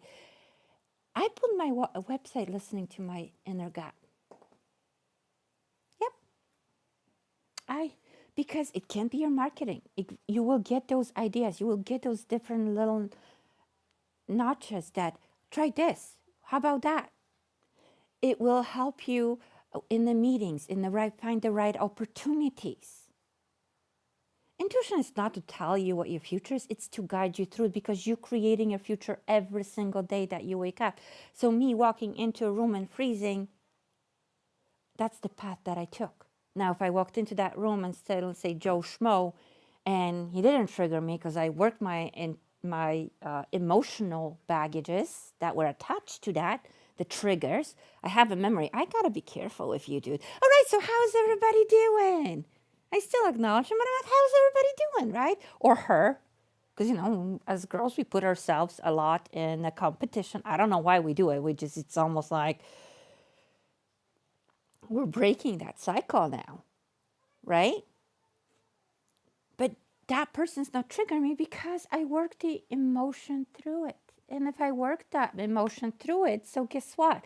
I'm clear in that room. I can read the room. I can feel who is in what mood, who I can speak to directly, who I should look at, or who should I avoid to looking at. Because your intuition will also show you how people are feeling, and that's where the empathy comes in. Empathy is not meant for you to take somebody else's personal stuff going on with their lives and make it about you, or go home, oh my gosh, you won't believe what happened to that person. I feel so sorry. And then you go and then you put yourself in their shoes. It's meant for you to have compassion towards that person and what they're going through. Because there could be a cashier at the store that you are cashing out, and she might be in a little cranky mood, but you can feel pain. And then you're going to go, I'm going to match her energy. That's the worst thing you can do. Your empathy radar goes ding, ding, ding. That means, okay, she's going through something.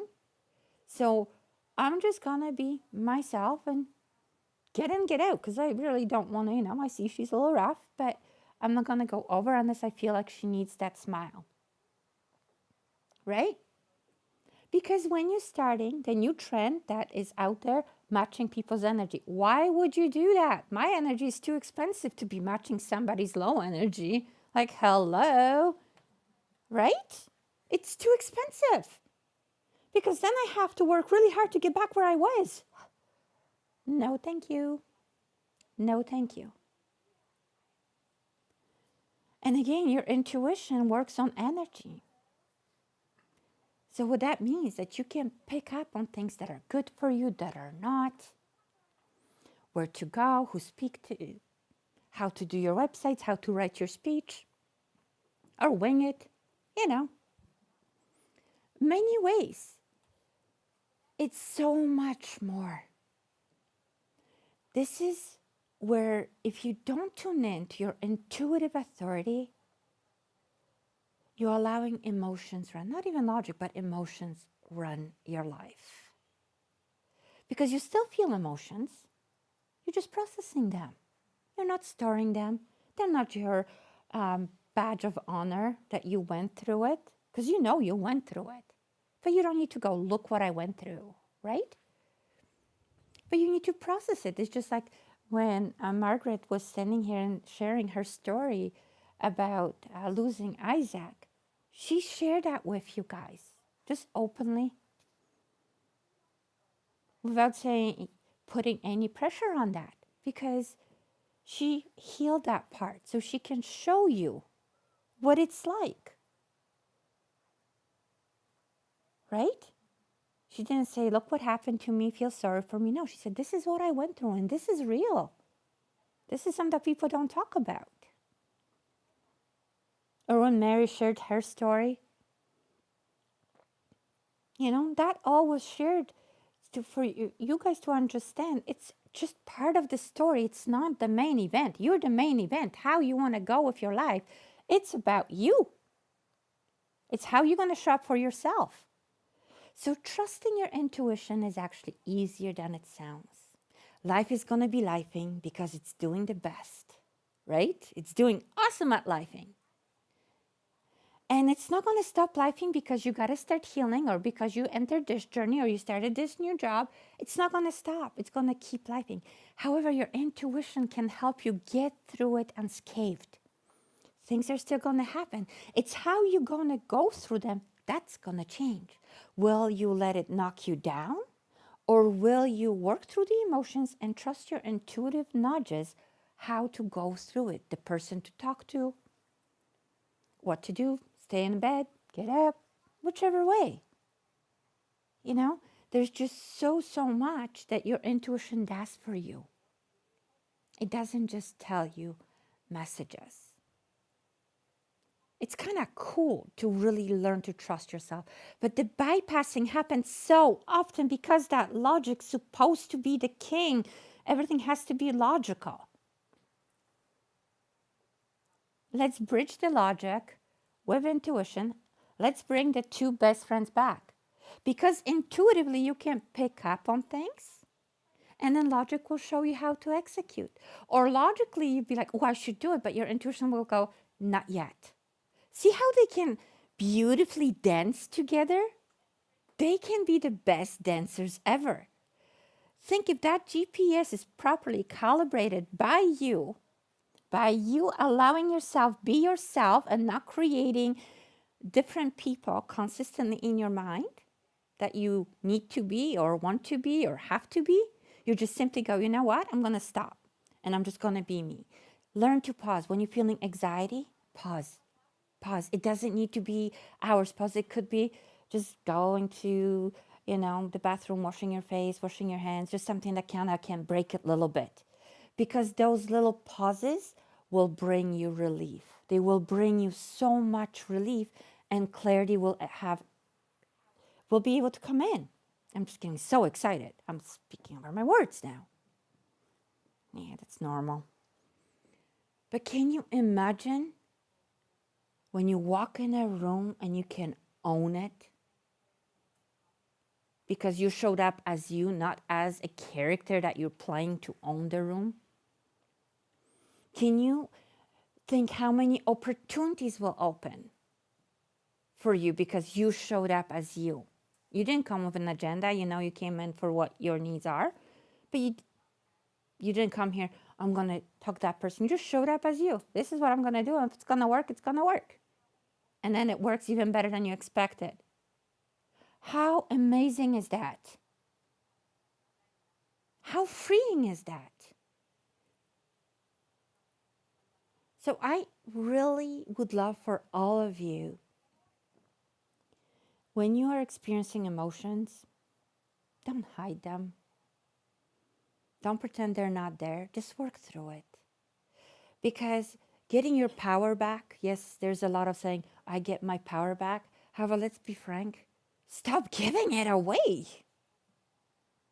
Stop giving it away to the project because you're on time, you know, it has a deadline. Yes, it has a deadline. You know what's expected of you. The deadline's not going to change. So you're thinking, oh my gosh, I got another week. Oh my gosh, I got another. That's like giving it power. But instead of just going, all right, I know what it's due. Let's get it done. Right? The things that we are not comfortable with, it's got to get taken care of. Because again, if you run away from them, you're running away from yourself. And again, wherever you run, there you are. And I've learned that the hard way because one year I moved, how many months in a month we have? 12, right? One year I moved 6 times. I should have just left that U-Haul packed. I should have just left it packed. Because I thought, if I'm going to go to live in this spot, it's going to be exactly what I need. Oh no, hold on, it's still the same stuff. Okay, so let's pack up again and let's try here. Okay, it's the same. So I kept moving because I was running away from me. I wasn't taking care, I wasn't setting my boundaries with certain people and with myself. So when I was on this run, it cost a lot of freaking money and a lot of broken furniture because how many times you can load and unload IKEA furniture? Not very much, as you guys know. Eventually just says, I ain't going with you. Leave me, right? So that's when I realized I can't run anymore. And I start facing. And I wasn't facing those people. I wasn't facing their relationships. I was facing myself. How I was showing up for me. And once I stopped running, that's when everything started falling in place. That's when I felt freedom. That's when I felt happy. Because I didn't feel like there's a cloud that I got to avoid, find an umbrella and another and another. No, I was just like, all right, let's take care of it. But also in doing so, I found my worth. And I found who I am. And not because somebody told me I'm worthy. It's because I saw my worth to myself. And no more bypassing is so powerful. So are you committing to stop bypassing yourself? Are you committing to yourself to stop leaking your own energy? Because again, once energy is gone, it's gone. It can't come back. If I give you bread of loaf, and then I come give it back, you can't. You just ate it. I can't get it back. It's gone, right? It's the same with energy. If you invest in it in something, it's already gone. You can't say, I recall my energy back. It's gone. It's gone. Recalling your power back? Set your boundaries. Know what you say yes to. Know what is you say no to. And learn to trust yourself with small things. And I say small. You wake up in the morning and, you know, maybe you're a coffee drinker and today you feel like you want to have a glass of water. Go for a glass of water.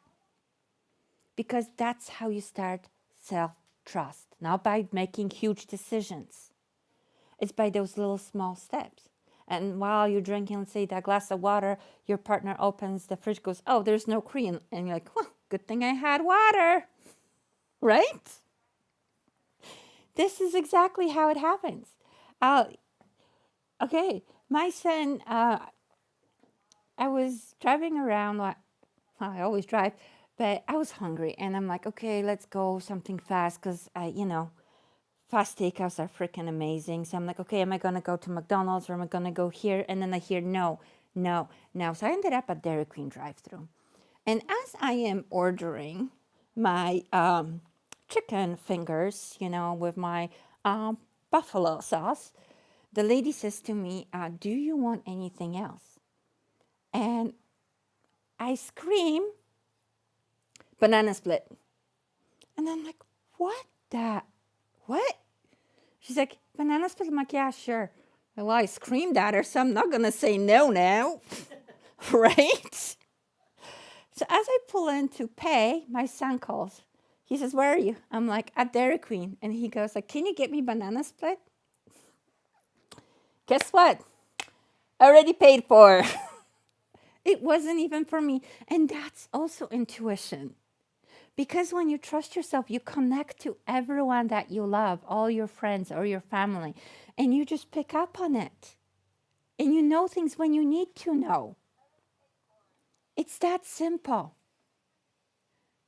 So I really invite you to start practicing, the biggest thing that they say, parking spots, right? They ask for parking spot. Ask for a parking spot. Start with that. If you're asking for a sign, tell them what sign. Because if you have a hard time, and if you go, okay, they usually give me numbers. Where's my numbers? Then you're missing the point to say, okay, if I'm supposed to do this, show me a cardinal. And if I'm not supposed to, show me a blue jay. Don't run it over. I'm sorry. He really flew off the tree. He did. I wish I had a camera because it shocked me. Anyhow, you see a cardinal, it's your yes. I had a friend of mine that used that, and she asked for a neon pink mailbox when they were coming back from the cottage. If I'm supposed to do certain things, she said, I asked for pink mailbox. So they were driving home, and she was looking for it, because now she's looking for it, right? Am I going to, because she wants to do it. So am I supposed to do this? So where's my pink mailbox? Where is it? Where is it? She couldn't see it, so she said, okay, I guess I'm not supposed to do it. And then her husband took a wrong turn, and he almost hit one. The moment she stopped looking for it, he found neon pink mailbox, and that was her yes. So your signs will show. Just say what you wanted the sign to be. If you say white car, come on, there's so many white cars, So use something different. However, learn to trust yourself small step at a time. And when you get that sign, when you do that thing that felt right and it worked out, say, I'm glad I did it. Because then you're verifying yourself. You are giving yourself authority in your intuition, and you're becoming self-aware, and your self-trust builds because you acknowledge that what you felt, you did, and it turned out to be awesome. How cool is that? I would love to invite all my speakers, please. Margaret, Mary, Joe.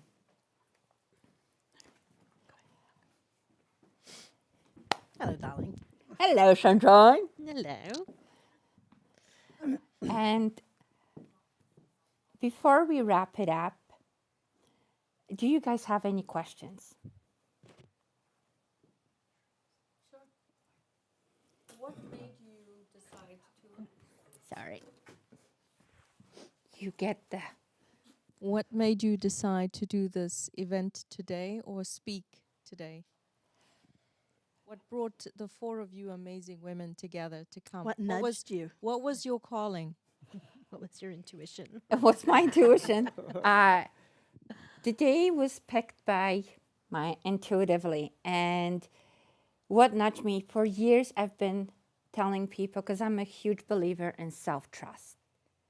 And I push that with all my clients when they come for private sessions. And I always say, you are meant to trust yourself versus putting your trust in other people.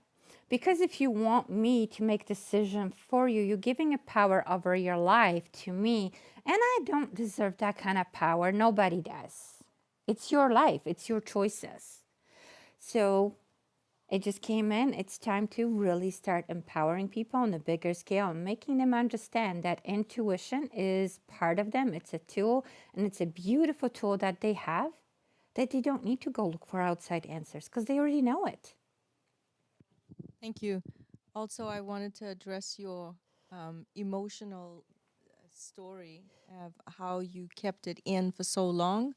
I think that is a beautiful story, and I think about you a lot now. I think a lot of people need to hear that, as for Mary as well, and Joe. I think it's an amazing panel today because I learned a lot of things as well today. Thank you. Thank And you. I will be passing the mic. Lynn is like, I don't know if I want to hold that mic.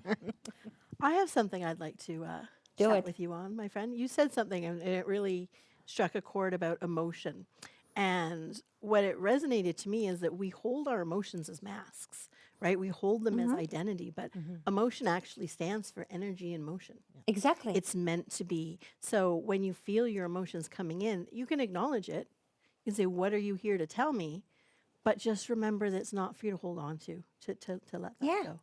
And it makes it a little bit easier to feel that way, to feel, I put it in a cloud and then I push the cloud away. But it's finding a way to make it make sense to you and understand that you're not meant to hold those emotions so tight. They're not your mask. No, they're not your mask. And just to kind of go a little further, anger is just an emotion. We give it a bad call. It's not the greatest thing. It's a lot of unprocessed emotions coming at you all at once, and you just want to get justification for what you feel, but in the same time, you don't know what you feel. So it is really important to understand that anger is nothing more than just another big emotion that needs to get processed. You know, like And don't live in it. No, don't. Yeah. When I got stressed out, what I used to do, get in a car, make sure that the gas was filled up, and just go drive around and just scream in the car.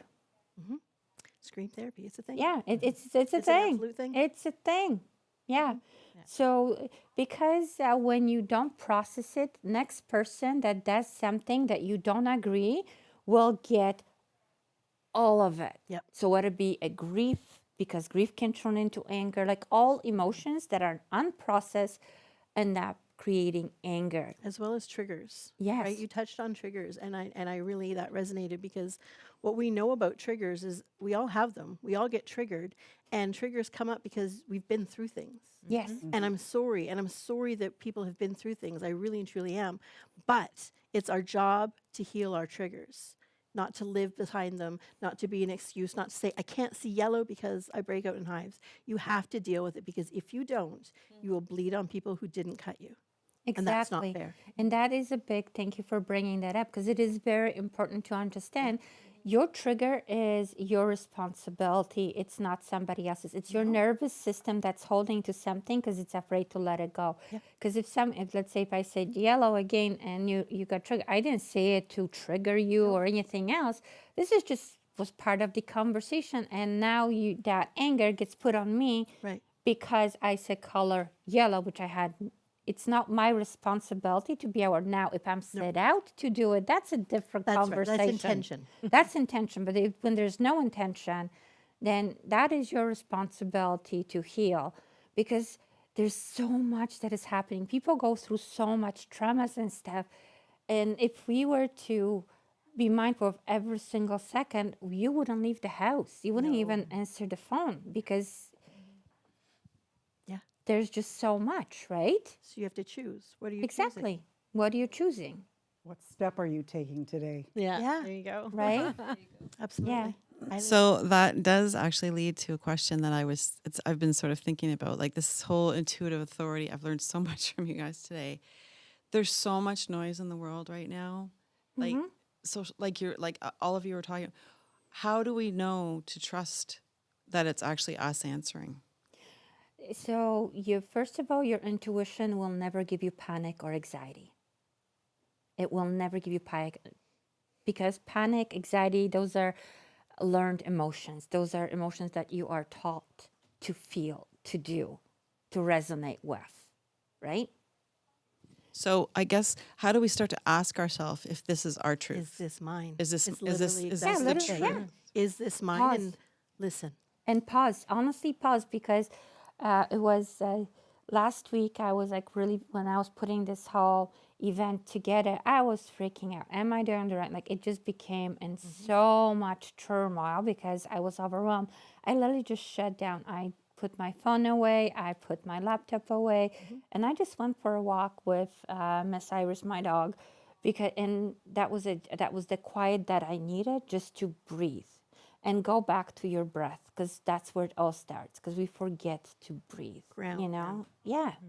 Because when you do that, then you feel, okay, I'm good. So when you walk in, you now you have the clarity. Now, yeah, it is mine. Or you know what? No, it Or wasn't this mine. wasn't mine. Yeah. Yeah. Yeah. And I think as women too, it's important for us to understand that we hold a lot of emotions that are not ours. We are, social media is thrown at us at higher rates. I didn't have social media going through high school. Thank goodness, because I can't imagine my life being filmed as I'm making all my mistakes and growing into who I am. So we have to remember to remove those distractions. Yes. Find who you're connected to. Those are your trusted conversations. And that way, when you're having this self doubt, you can speak to somebody who knows you to say, Yeah. does this sound like you?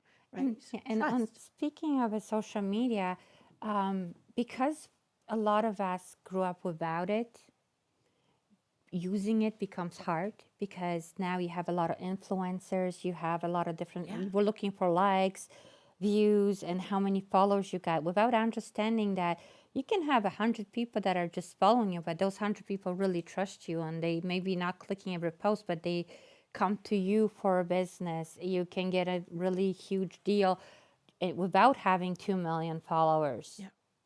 It's because being yourself, and that's the intuitive authority.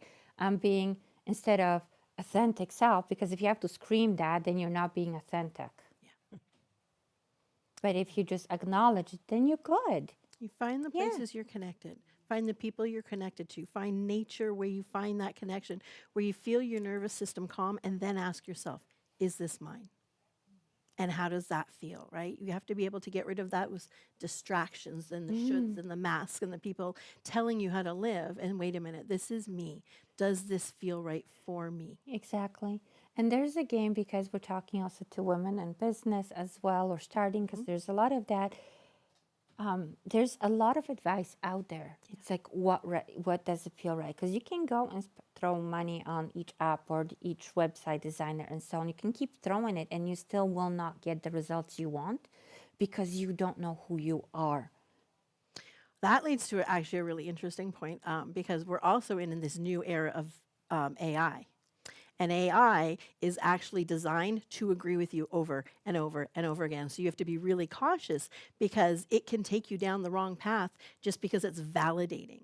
And is it validating what you are, who you are, or is it validating who you think you should be and that you're living in it, right? You got to really dig deep into those questions. That especially now that's why the whole event Intuitive Authority, and that's why Yeah. the launching of the program Intuitive Authority, to understand what energy is, because it's not just about the spiritual side of it. Like Einstein wasn't a spiritual yet. He said everything is energy. Everything is energy. You walk into a room, you're totally oblivious to spirituality, but you feel like it doesn't feel comfortable in here. So what do? You just be aware. It doesn't mean run away. No. It's a heads up. It's not the greatest space. You can make it, right? Just not the greatest space. So because everything is energy, even when you go shopping, you'll know what to buy because it's all energy. Right. So it's not just that it's people, trees, and living things. Everything is energy, literally. So that's why trusting yourself is that important, especially right now, because there is a lot of noise in the world. Thank you. That was a big word, trust. Trust. Yeah. That's it. She's like, no. You don't All have to right. ask anything. If you don't. So, Margaret, did you want to add anything before we wrap it up?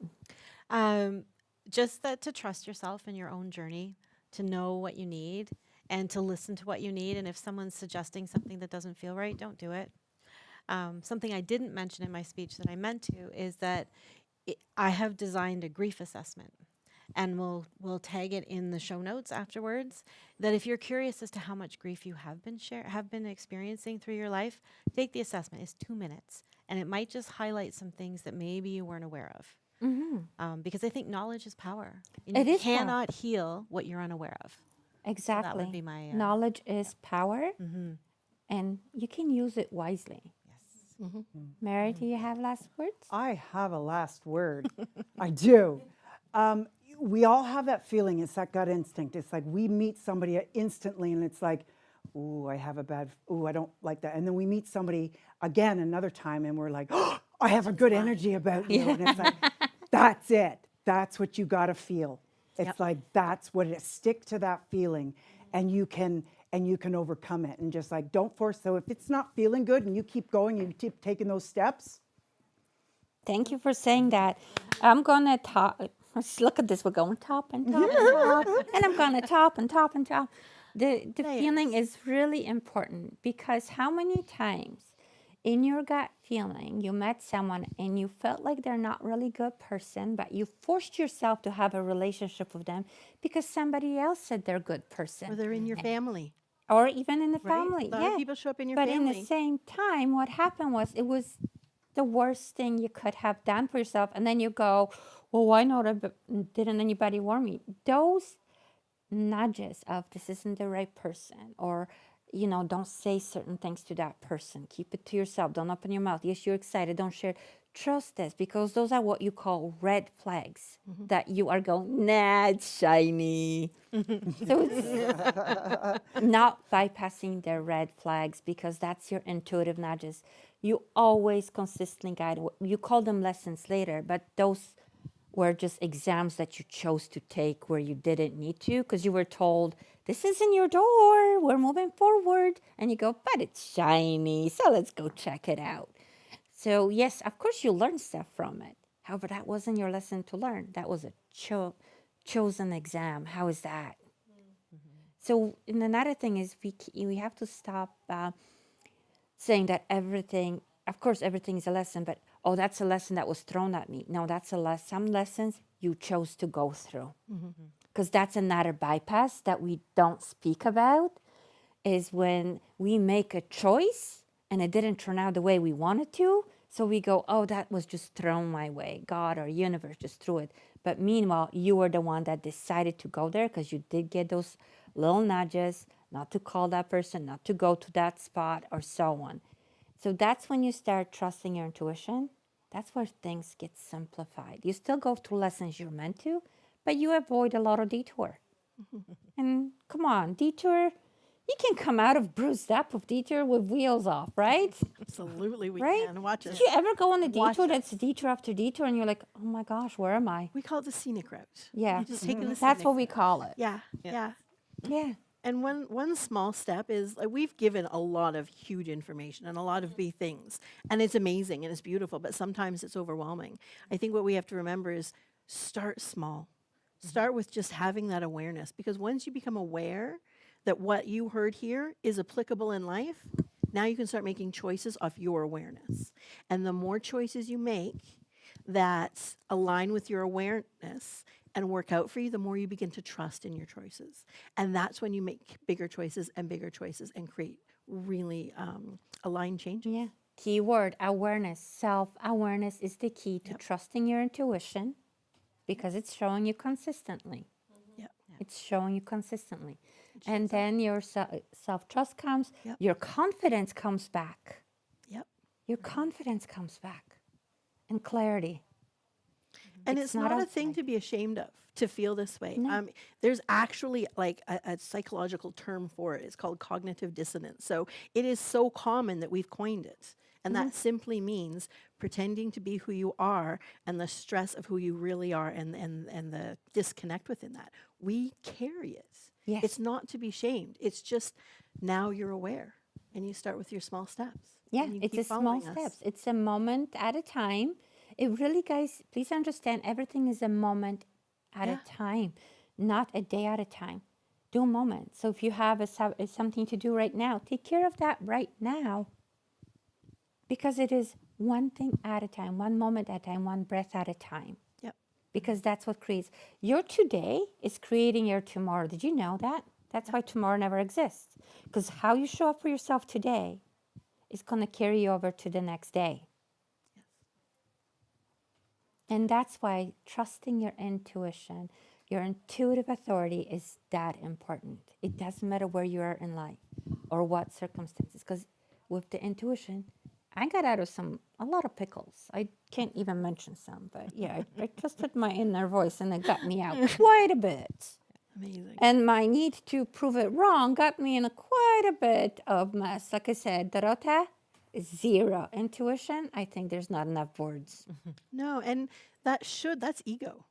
Like we don't That's have to. nervous We system. don't have to sit in that. We can. It's so what? Yeah. So again, ego is just your unhealed nervous system. Yeah. That's all what it is. Don't kill it, heal it. Heal it. Because I know there's a lot of saying, kill your ego. No. No. Heal your ego. It's part of who you are. It's part of your identity. Yeah. It helps you with your personality. It helps you develop you. And it also protects you because it remembers what happened. Yeah. And that's your nervous system. The moment you want to heal. aware. Yeah. Yeah. That's it. Awareness makes it all better.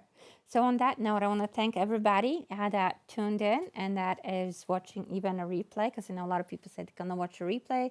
And I want to thank my great panelists, Mary, Margaret, and Joe, and our audience, and the crew that showed up here for us, and Lindsay watching live intensely, Mike there, and Greg, thank you so much. And I want to wish you guys the best tuning into yourself. If you have any questions, do reach out. Email me at connect@intuitiveauthority.ca or just reach out. Thank you. Thank you.